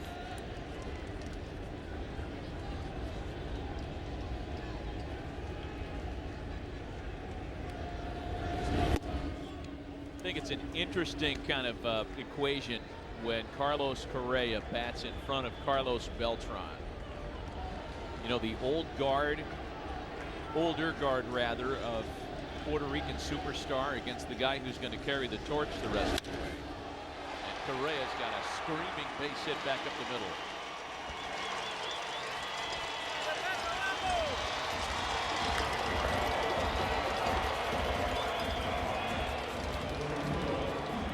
Carlos Beltran addressed this team before pool play began last week and told his teammates as much. Said, look, I played in this event as a young player with the likes of Pudge Rodriguez and Bernie Williams, and now I'm the old guy, and it's a pay it forward thing. Carlos Beltran won't be around to play in this event 4 years from now, but Carlos Correa will, Francisco Lindor will, and they want to keep that kind of proud tradition of Puerto Rico in the World Baseball Classic going. They're all set for years to come with this group too.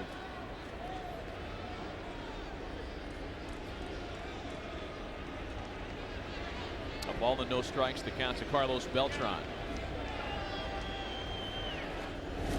You know, it wasn't always a guarantee either, JP. There was a time when it was thought that baseball was losing momentum in Puerto Rico.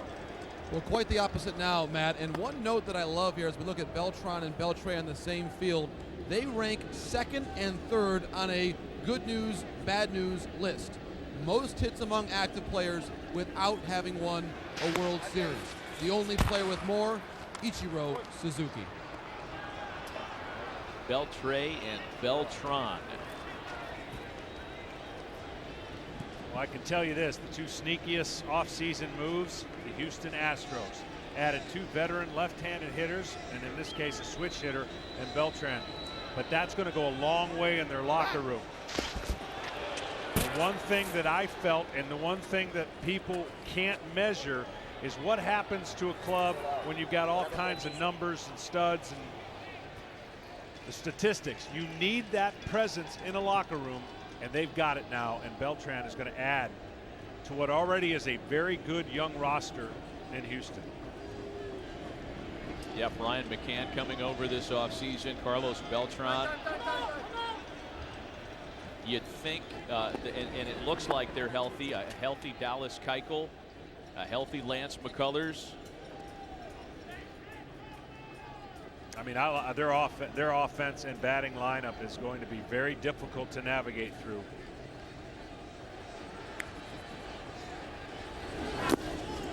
It's where do they get the consistent pitching?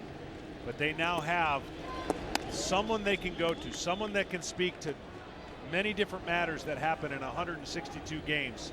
Someone like him who's been through everything. And as we asked the manager of Puerto Rico, who spoke in the beginning, and they said the 2 guys that spoke, this was one of them that talked about more things off the field and representing Puerto Rico. And Molina talked about the things on the field. So they covered every aspect before this thing got started. Going back to Houston, where he had so much success after he was traded there at the end of the 04 season. I mean, that run he went on in the postseason as an Astro at the end of that year was unbelievable. He went 20 for 46, hit almost 450 in 12 games with 8 home runs. Yeah, I saw that up close, unfortunately. Oh yeah, I didn't mean to go there on that. Sorry about that, I forgot. Well, he was able to leapfrog that into a huge deal with the Mets. There's a bouncer to first. Santana gets one there. The relays in time to double off Beltran. Didn't think there was any way they'd have enough time for that. And Manny Machado's going to call Buck Showalter when this is over and start rallying for playing time at shortstop. Get ready for that, Buck.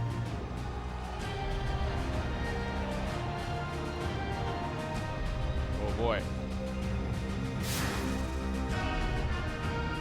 Still 2-1.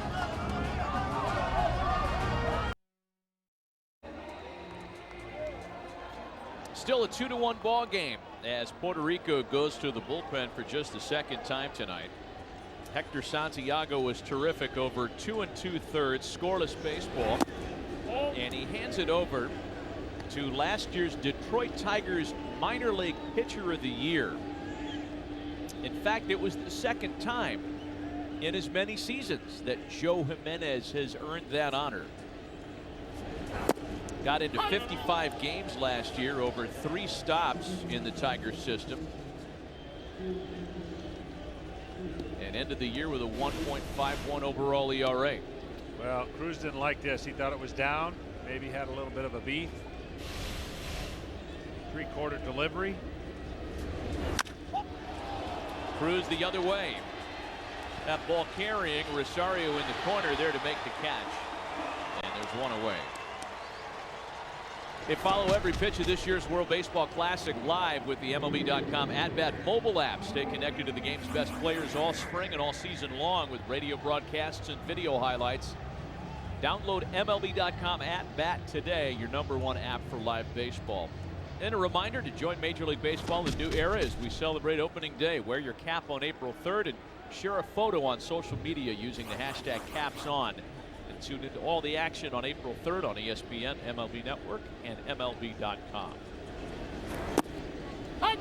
There's Adrian Beltre now. He left nothing more than to atone for that two-base throwing error earlier tonight.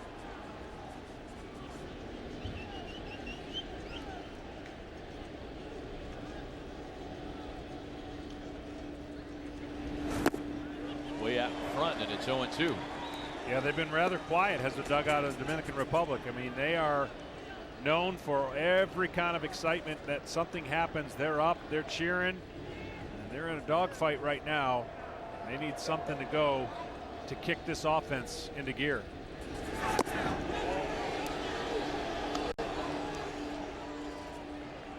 Ball and 2 strikes. Even the fans are getting into the hair dye.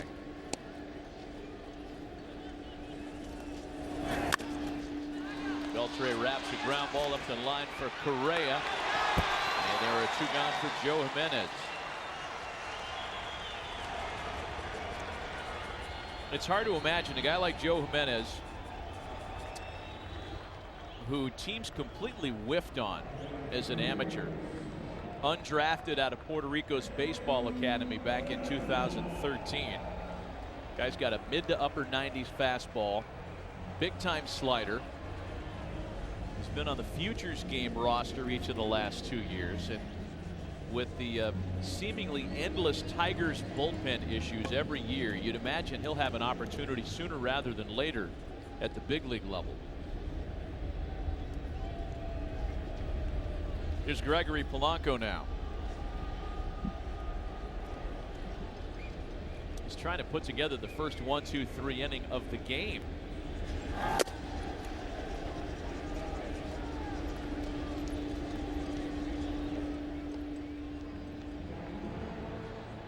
I don't think that's real, man. What makes you say that? That's real.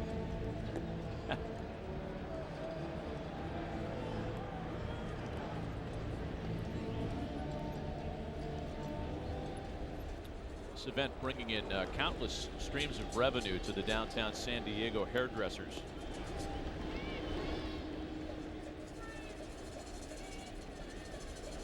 Either that, there's been a spike in just for men's sales. Polanco with a shot into the corner that's going to be a fair ball. Bounces around down there. Rosario's up with it. Polanco's happy with a 2-out double. Gregory Polanco having a great World Baseball Classic. That makes him 6 for 11 in 3 starts. See why the Pirates are so high on him. Locking him up as well. Big left-handed swing, big lanky power, along with pretty good speed.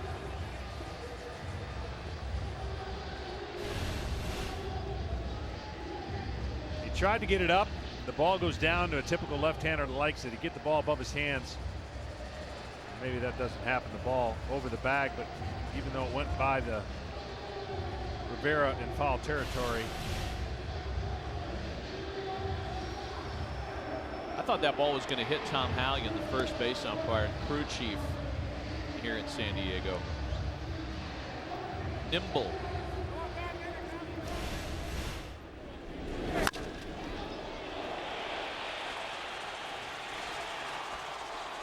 Good play there, right there. That ball could have, that funky corner could have squirted by Rosario. So now Wellington Castillo with a chance to tie the ball game. He takes a strike. Castillo has walked and flied to left tonight.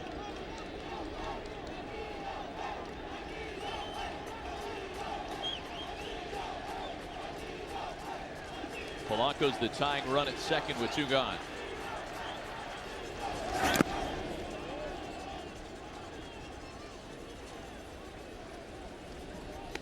Only 2 players of date have not played for the Dominican Republic team. Rosario, the backup catcher, has not seen any action. Castillo has caught all of the innings. Duno left field corner and foul.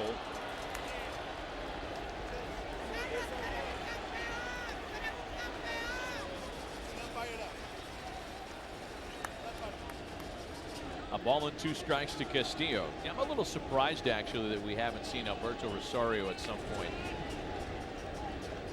Dominican Republic played in a pretty breezy 9-2 win against Canada that you might have thought perhaps that'd be an opportunity to get the backup signal caller involved, but I think Tony Pena just wants to make sure he's always got that guy available in a worst case scenario.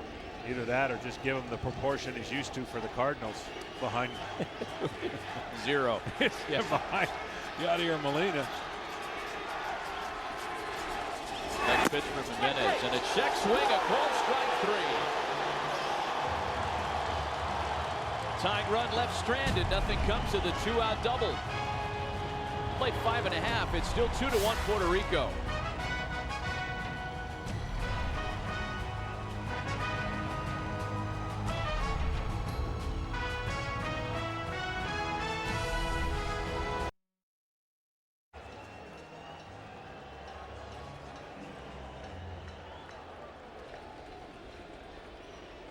A 2-1 game. Yadi Molina leads things off in the home half of inning number 6. Molina, Baez, and Rosario here for Puerto Rico. Sitting on 2-1. Make it 3-1 Puerto Rico.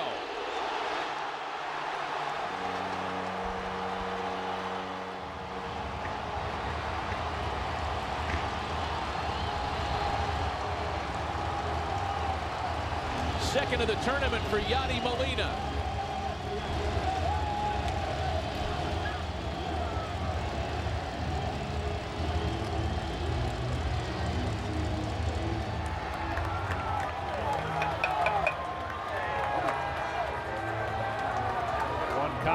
Here in this tournament, you'll see more guys come out of the dugout after a home run or a run scored than you ever will during the season.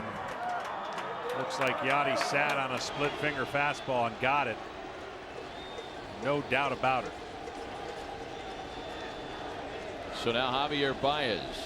Hector Neris continuing after minimal effort in the 5th. He threw only 10 pitches. Oh my goodness. Baez with a big swing and a miss. See that rotation, just hangs in the middle of the plate. Perfect balance, head down.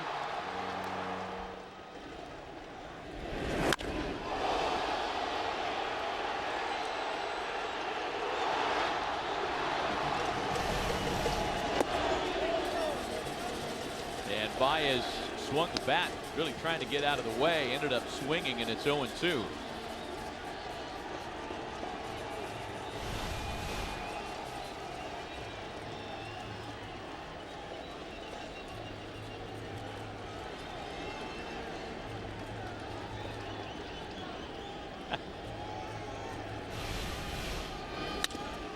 Two pitches beaten to third. Beltre's there for it, makes a fine play.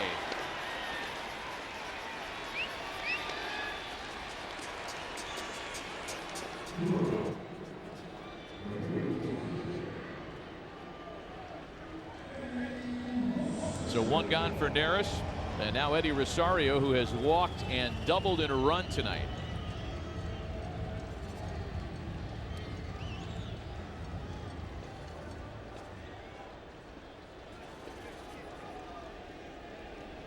Really the 3rd game in a row for the DR that has gotten to this point with very few runs.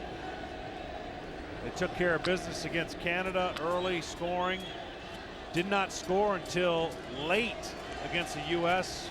Machado's home run, and virtually after the 2nd inning against Colombia was held in check. Here comes Tony Pena. Again, he's got that big, hard throwing bullpen. He's got 4 potential closer types down there.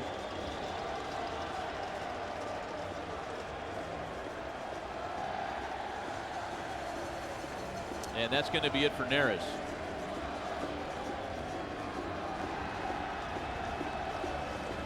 A run in to make it a 3-1 game and a pitching change. We'll be right back.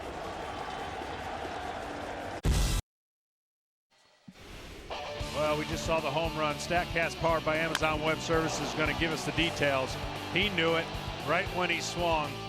Perfect balance. Ball's absolutely crushed. He took advantage of a hanger. You see the exit velocity, 100 miles an hour, and the projected distance, 369 feet. So Tony Pena goes to the bullpen. He wants a left-hander here for Eddie Rosario. Eddie Romero, the pitcher. One of a couple of Tampa Bay Rays in the Dominican bullpen. Yeah, this guy's got a great arm. It's 96 to 98. Very quick. Gets on the hitter, as you can imagine. Firm slider, about 89 miles an hour, and sometimes it may look like a cutter. Hard throwing 24-year-old southpaw, and he gets in front 0-2. And there's that cutter, 91. TJ Rivera on deck.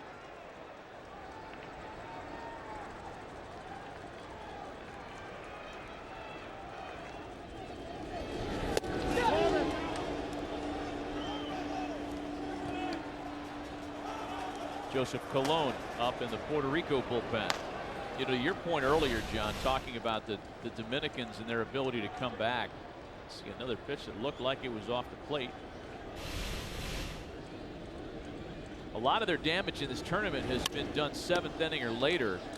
You intimated that earlier, and in fact, it's 13 of their 27 runs that have been scored in the 7th inning or later. Of course, a lot of that was in the extra innings game, the 7-run 11th on Sunday against Colombia.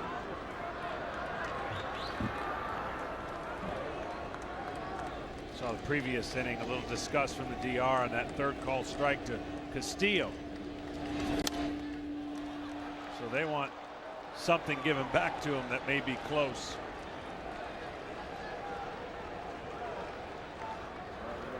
Tony Pena looked like he was still stewing a little bit over the strikeout call to Wellington Castillo last half inning. Expressed his displeasure with Will Little, the home plate umpire. Little flare out over shortstop. That is run down by Machado.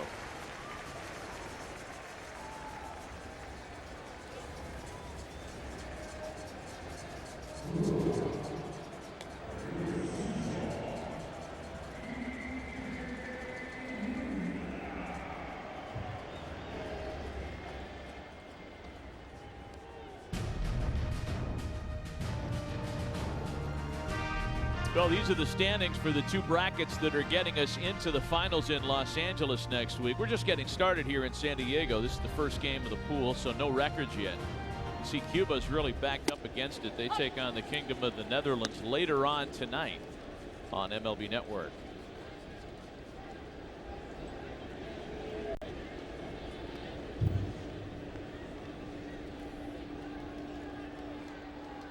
That's the Netherlands and Cuba in progress, as you can see already, a 3-0 game as Rivera swings and misses.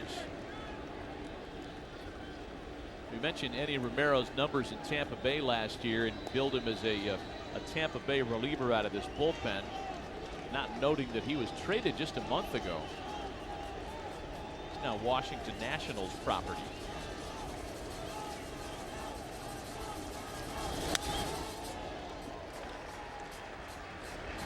Still 0-2 to TJ Rivera. Well, they got a good one. A good arm.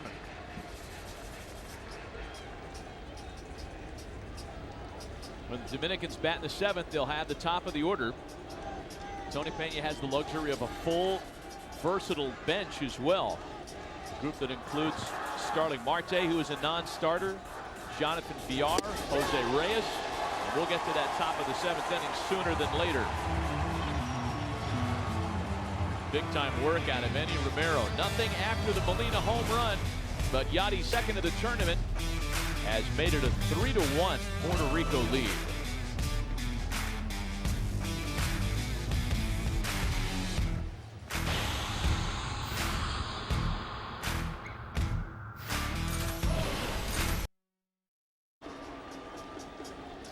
Puerto Rico goes to the bullpen. and selects right-hander Joe Colon to get the top of the Dominican order, nursing a 2-run lead here late. Top of the 7th inning, back with John Smoltz and J.P. Morosi, Matt Vasgersian. Joe Colon got some big league time with the Indians last year. He's pitching in the World Baseball Classic for the first time. In fact, he was on Puerto Rico's designated pitchers pool in the first round of the tournament, so he was activated for this round and pitching tonight. That's a good change to the tournament rules this year to try to alleviate the strain on pitchers. Segura grounds to shortstop. Lindor's got him, and there's one away. Each team can have up to 10 pitchers in the designated pitchers pool that they can call up for a new round. JP, nobody carried all 10, and in fact, some teams didn't use it at all. It seems like the U.S., Puerto Rico, they've got a sizable pitchers pool. They certainly do, Matt. And one thing to watch this week, Venezuela was very short on pitching before last night's tiebreaker game. They've added veteran right-hander Hector Rondon to their bullpen from that list. But tomorrow's starter, Matt, a very familiar name against the U.S., Felix Hernandez. Yes, Felix Hernandez tomorrow night. That's appointment viewing as the U.S. team makes its first appearance here in San Diego. Here's Manny Machado now with one away.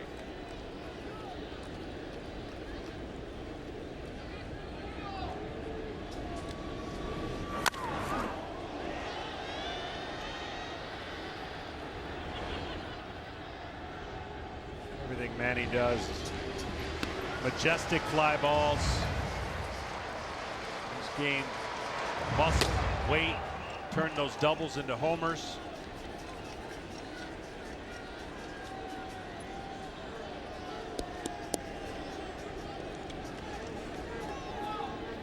A ball and a strike to the three-time All-Star.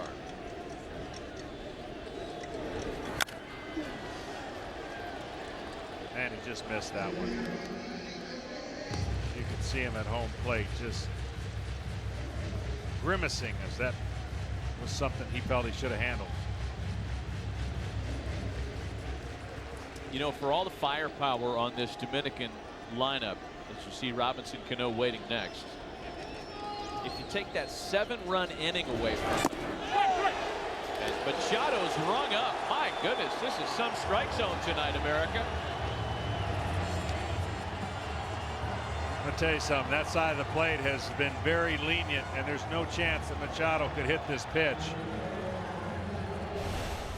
It is early for the umpires too, but that is way outside, and that was the same pitch that Castillo got called out on. So if I'm pitching the rest of this game to a right-hander, that's where I'm going. Oh, damn! Fucking go! Robinson Cano now. He grounds that right to Rivera at first. Joe Colon is fired up. A strike zone channeling the late Eric Gregg. Certainly a part of the storyline tonight. It's a 3-1 game.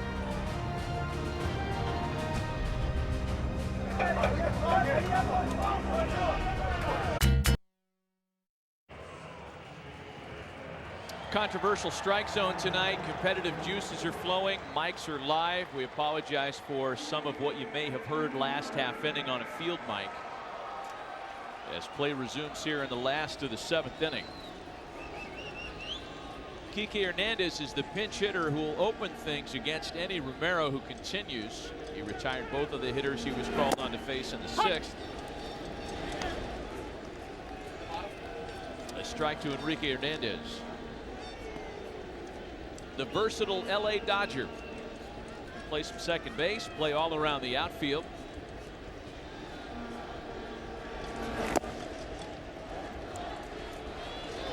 Ball and a strike. Top of the order next, Pagan and Lindor. And Puerto Rico would love some late insurance. Pretty good chance we'll see Dylan Betances this inning. He's hot in the bullpen.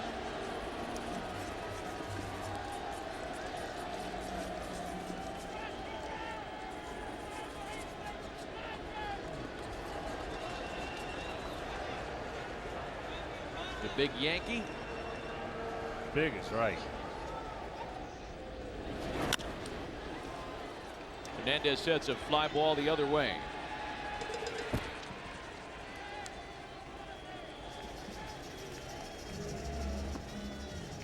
A 3-1 game in San Diego as we welcome you back to this World Baseball Classic telecast on MLB Network, presented by Geico. Looked like the Dominican Republic was going to be off to the races tonight. They got the bases loaded with nobody out to start the ball game. They were turned away. Puerto Rico was the first to score. The lone Dominican run came on a Nelson Cruz home run. Since then, Puerto Rico has added 2 more. 0-1 the count to Angel Pagan. Yeah, it really is hard to believe that that first inning went the way it did for Puerto Rico, but they got out of it and really have silenced the Dominican bats. And this lineup should not be one that you hold to 1 run. A ball and a strike to Pagan, who's been held hitless tonight.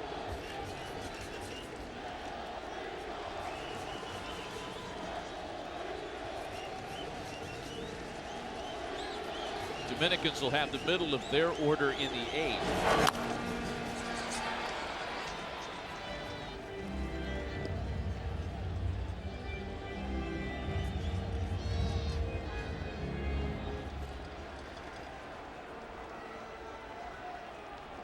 The combination of Orlando Román and Hector Santiago got Puerto Rico through the first 5 innings tonight.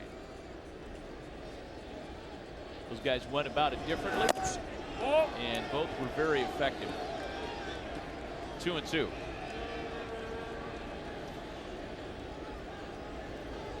Tomorrow, Team USA and Venezuela here at Petco Park.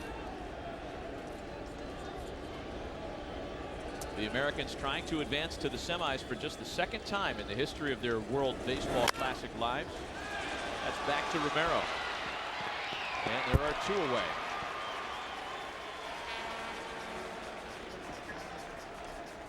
Yeah, there won't be a bad matchup for this week, I can tell you that.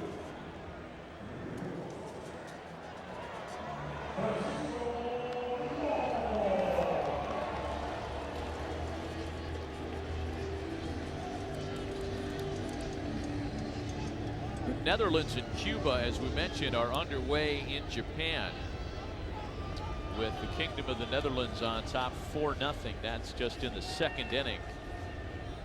Cuba winless so far in this 2nd round.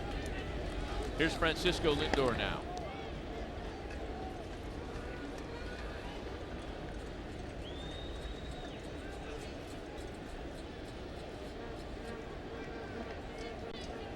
Lindor has walked and singled tonight.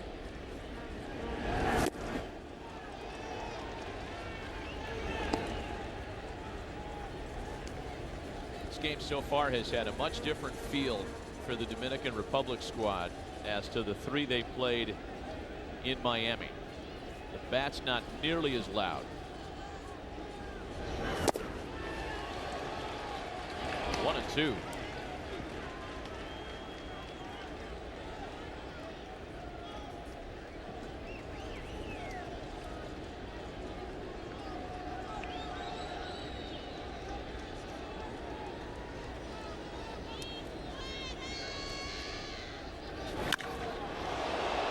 Lindor swats a fly ball to left.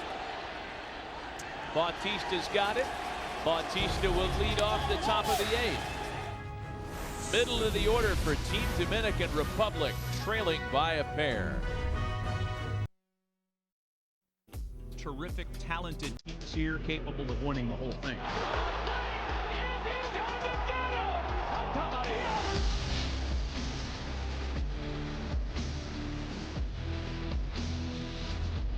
Boy, they might take another look at that one. That's going to get over. Same dude gets another baseball, making 3-1 Puerto Rico.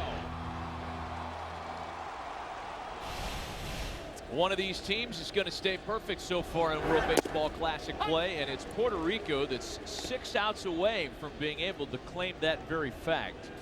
Joe Colon continues on the mound, and Jose Bautista faces him to lead off the top of the 8th inning. Bautista, Santana, and Cruz.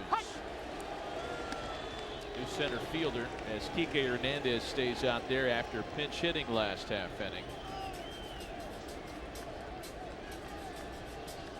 Bautista's been quiet by his own standards tonight, 0 for 2 with a walk. In fact, the whole lineup's gone kind of quiet of late. Since the Cruz home run that led off the second, only 3 hits for Team Dominican Republic.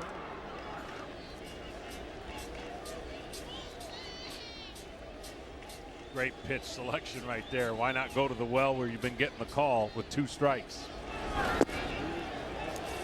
2 balls and 2 strikes the count.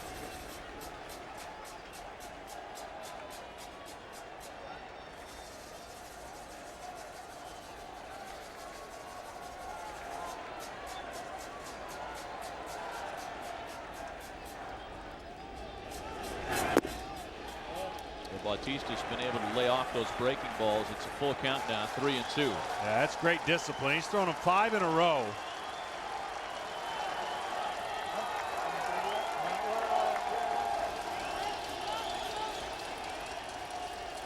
That timeout appeal came from the hitter.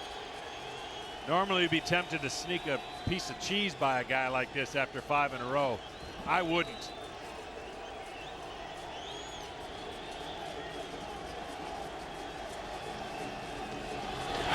Oh, he tried it, and he's going to get away with it. 1 away.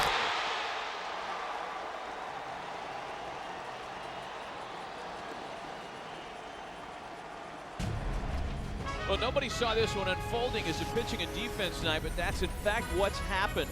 Puerto Rico scored in the first. The Dominicans countered with their only run on the Nelson Cruz homer in the second. Puerto Rico's added 2 more on a Rosario double and a Molina home run. And they lead 3-1 here in the 8th.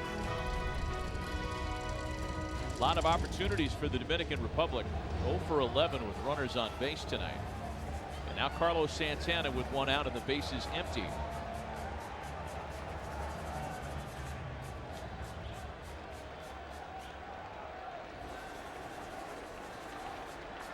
Santana's hitless this evening, 0 for 3. Tony Pena would love to get a base runner aboard in front of Nelson Cruz.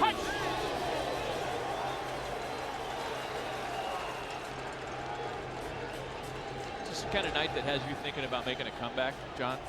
With this strike zone, yeah. Tony Pena is just, he's incredible. He's been run. He's gone. That's it. And now he's going to get his money's worth.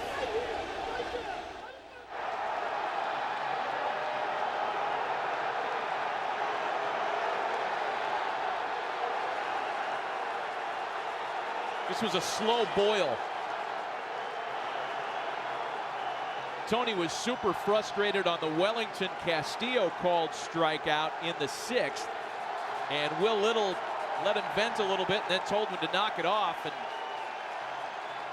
Tony couldn't help himself on that call.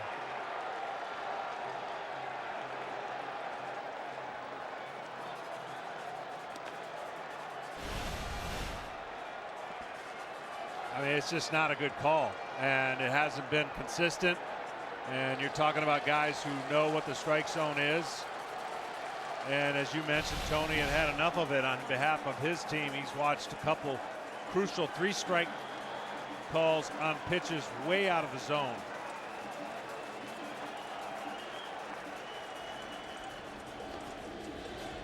Makes it 0-1 to Carlos Santana.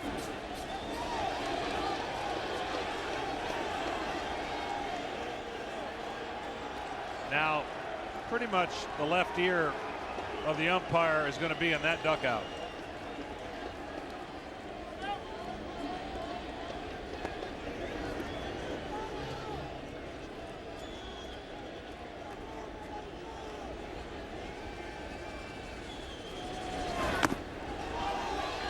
Changeup misses, and it's 2 balls and a strike.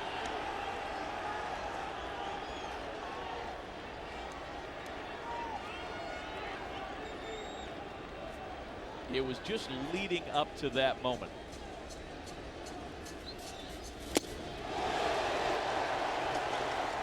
2-2. So we'll assume that Junior Noboa takes over. The bench coach will assume the managerial duties.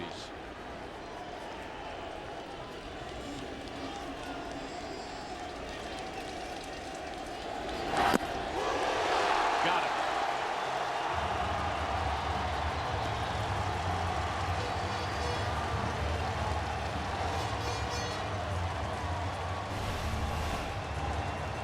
Fastball down, that's where it started. The first pitch.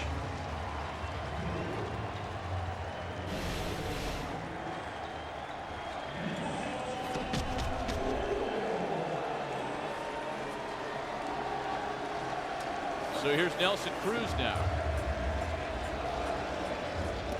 with a lot of things on his mind. He knows that a solo home run doesn't give him the tie ball game they need. He also knows that he might be dealing with a really expanded strike zone tonight. He's been watching all this.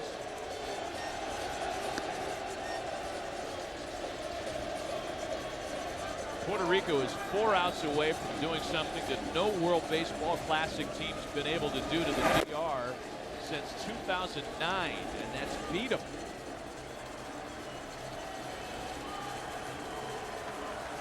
Two balls and no strikes.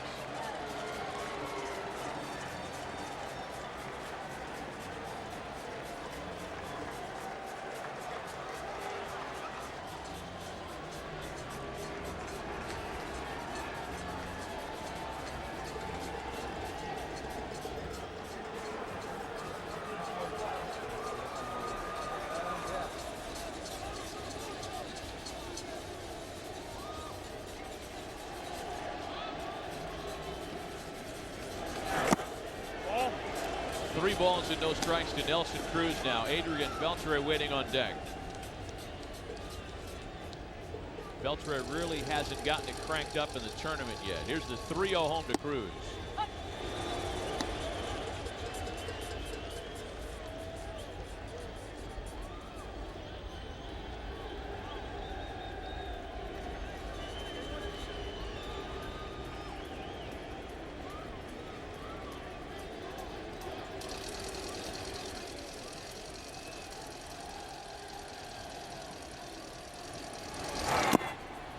And there's ball 4 to Cruz. He's aboard. That'll bring the tying run to the plate with 2 out in the 8th.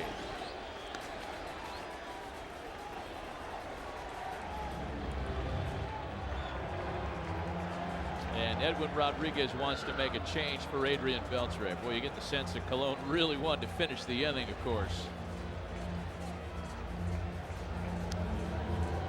2-out walk brings the tying run to the plate, and we'll be right back.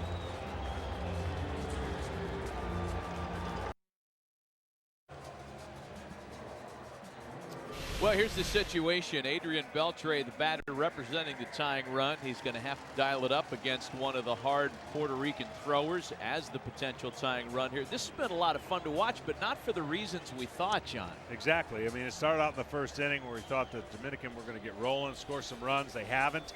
Give Yachty and the pitching staff again. Puerto Rico did this their first pool, and they're doing it so far to start the second one. Keeping a very big hitting lineup in check and leading by 2. The new pitcher is Edwin Diaz.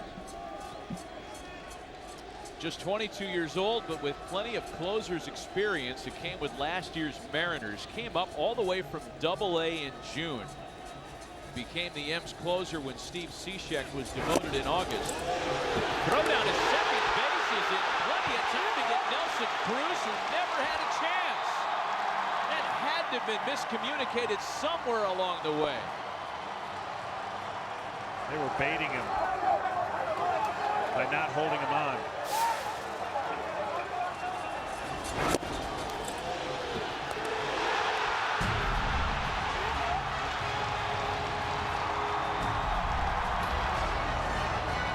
And Beltre never even has a chance to swing the bat.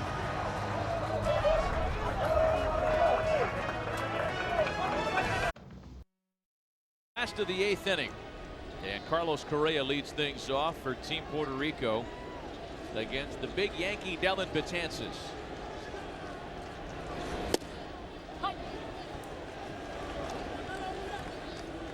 Betances gets the middle of the order. Correa, Beltran, and Molina in the 8th. 73 appearances with last year's Yankees. Had the best strikeout per 9 number in baseball last year, well over 15 strikeouts per 9 innings.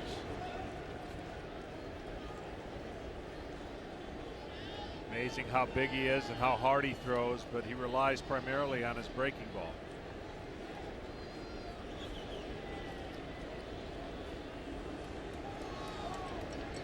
Yadi Molina to Javi Baez to throw out Nelson Cruz, who, John, as you mentioned and pointed out to all of us, was kind of baited into thinking he could advance on that with fielder's indifference. Yep. But you're not talking about an ordinary catcher or an ordinary second baseman.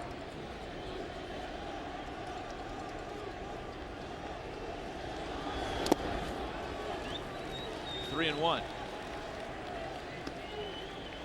So Betances will try to keep this a 2-run deficit, and it'll be Beltre, Polanco, and Castillo when we go to the 9th.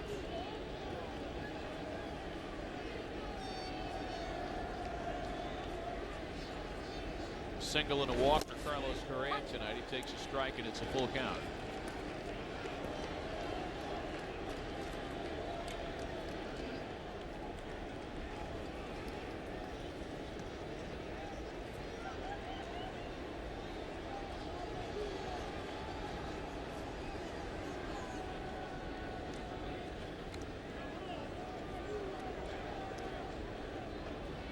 Talked all about the depth at middle infield for Team Puerto Rico, as that one just misses.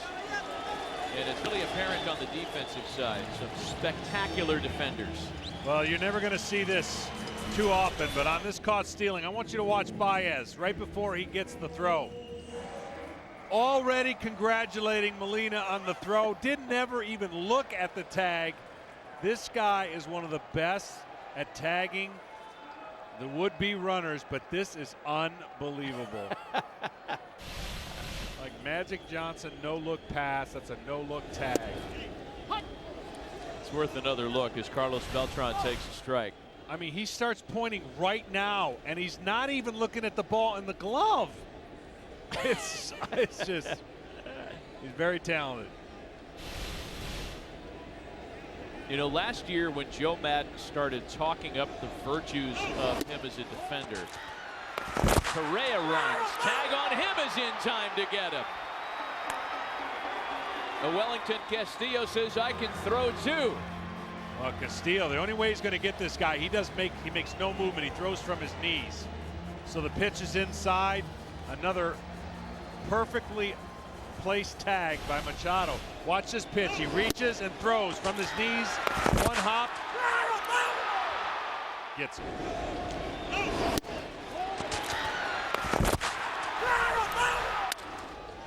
And Beltran with a broken bat base hit into right field.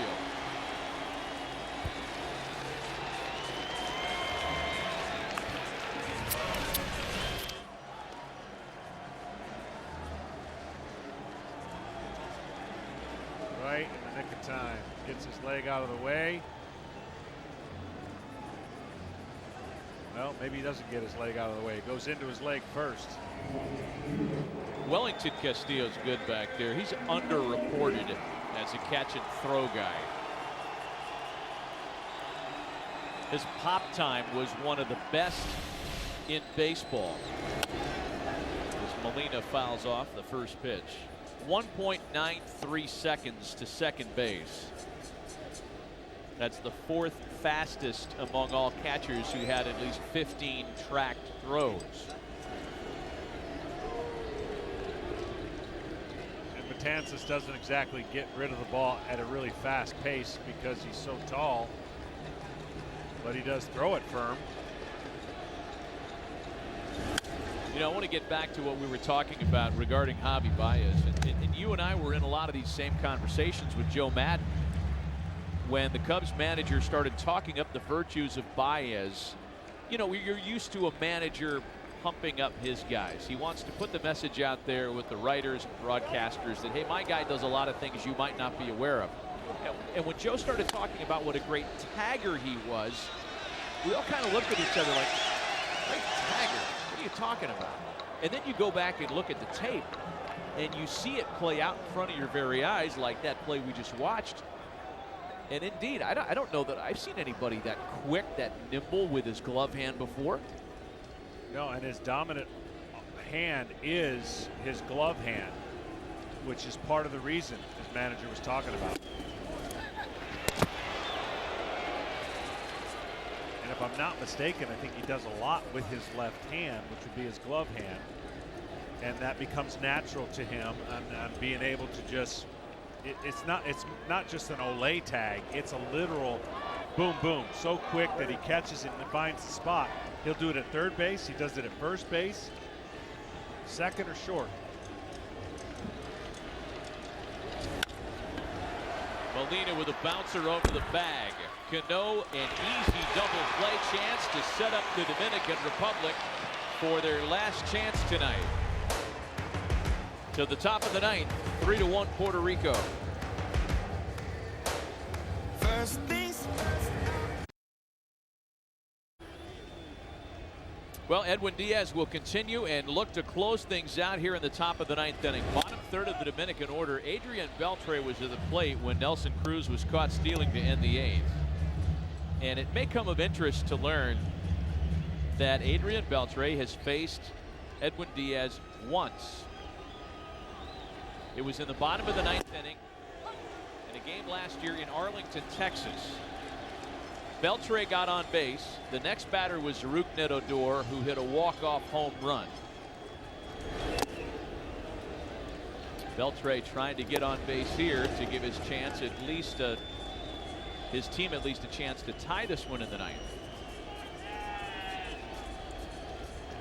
Gregory Polanco's had a nice night, a couple of hits. Swing and a miss. That's some changeup. More of a slider? More of a slider. He has the funkiness of his long arms with that fastball, and then he has a little downward tilt to his slider. He grabs one of those seams. There's the spin. And it was on the mark.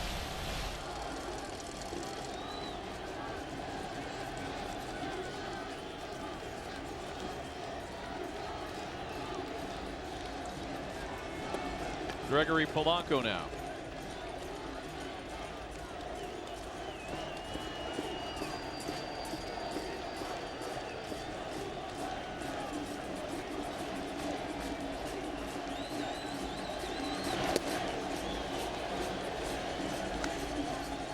Polanco has 2 of the 6 hits for the Dominicans tonight.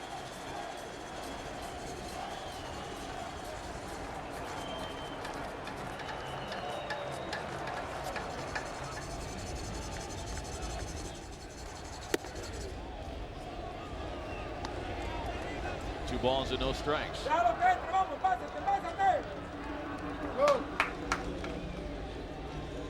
Tony Pena ejected earlier tonight. Big fastball that misses. It's 3-0 now to Polanco.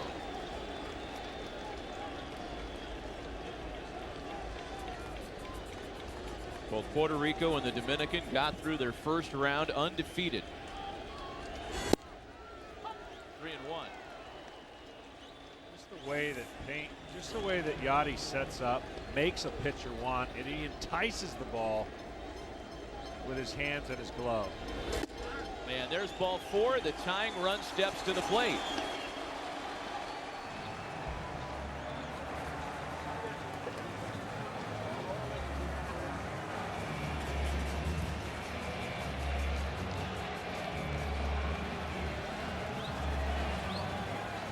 Wellington Castillo tonight has walked, flied to left, and struck out looking. And in fact, it was that called strike 3 in the 6th that really got under Tony Pena's skin initially. He simmered for a couple of innings, and then on a strike to Manny Machado erupted. That resulted in his ejection. Off-speed pitches in for a strike.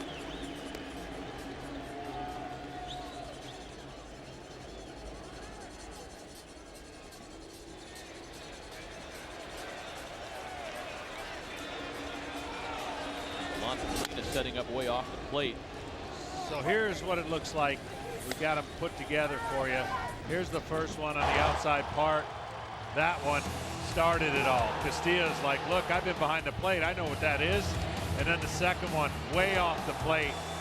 And he's trying to tell the batters where it is. And then this one right here, Tony had enough.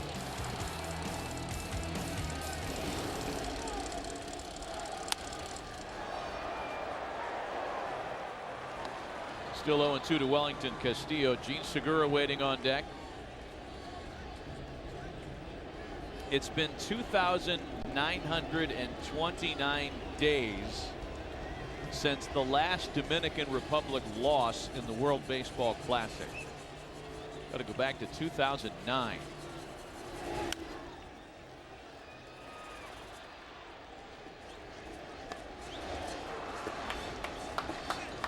I mean, this is like seeing Superman bleed a little bit. This would be nothing of a comeback if you think about it. They were 5-0 down against the U.S. and pretty much seemed like it was over, and then rallied to score 7 runs. So 2 very capable. Down to their last 2 outs here, however. Maybe down to their last 1 out.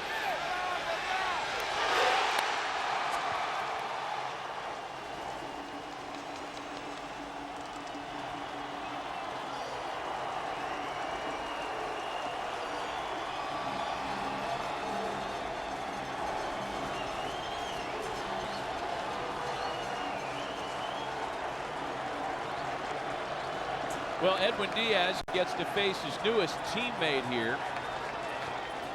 That is, once the major league season starts. Gene Segura represents the last chance for the Dominican. Trying to catch up to 96, falling behind 0-1. Gene Segura would love to give Manny a chance.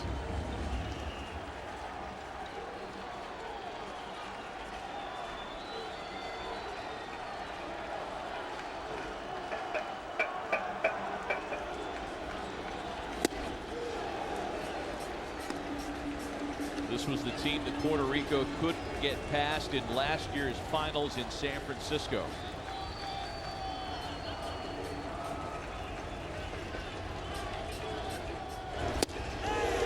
Strike on the corner. Yeah, why not keep going out there? I mean, that was paint 97 miles an hour. Puerto Rico's a strike away from a little payback. Diaz is set. He fouled off a really good pitch right there to Segura.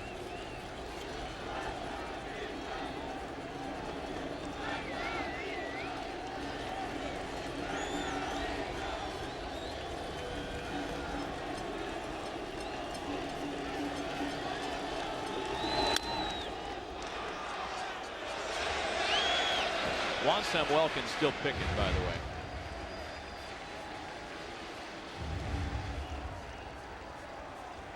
Third base coach back in 2013 for the DR. 16 years in the big leagues. Yeah, he's all right.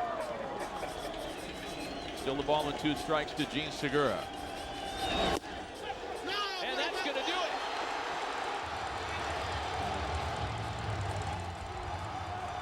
Puerto Rico beats the DR. The Giant has been slayed.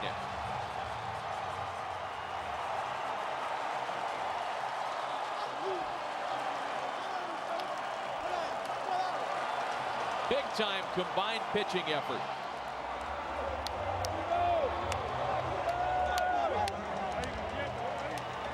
With Yadi Molina guiding the ship. A 3-1 victory for Puerto Rico to open the San Diego round.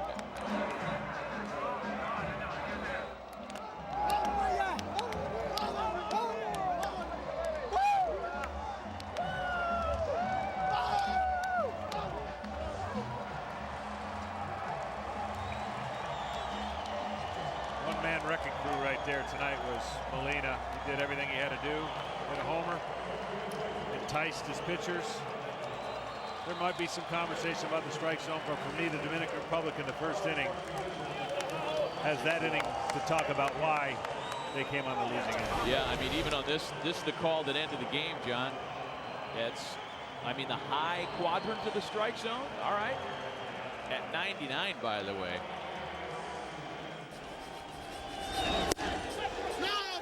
The young bull shuts the door. Roman, Santiago, Jimenez, Colon, and Diaz. The bullpen was phenomenal tonight.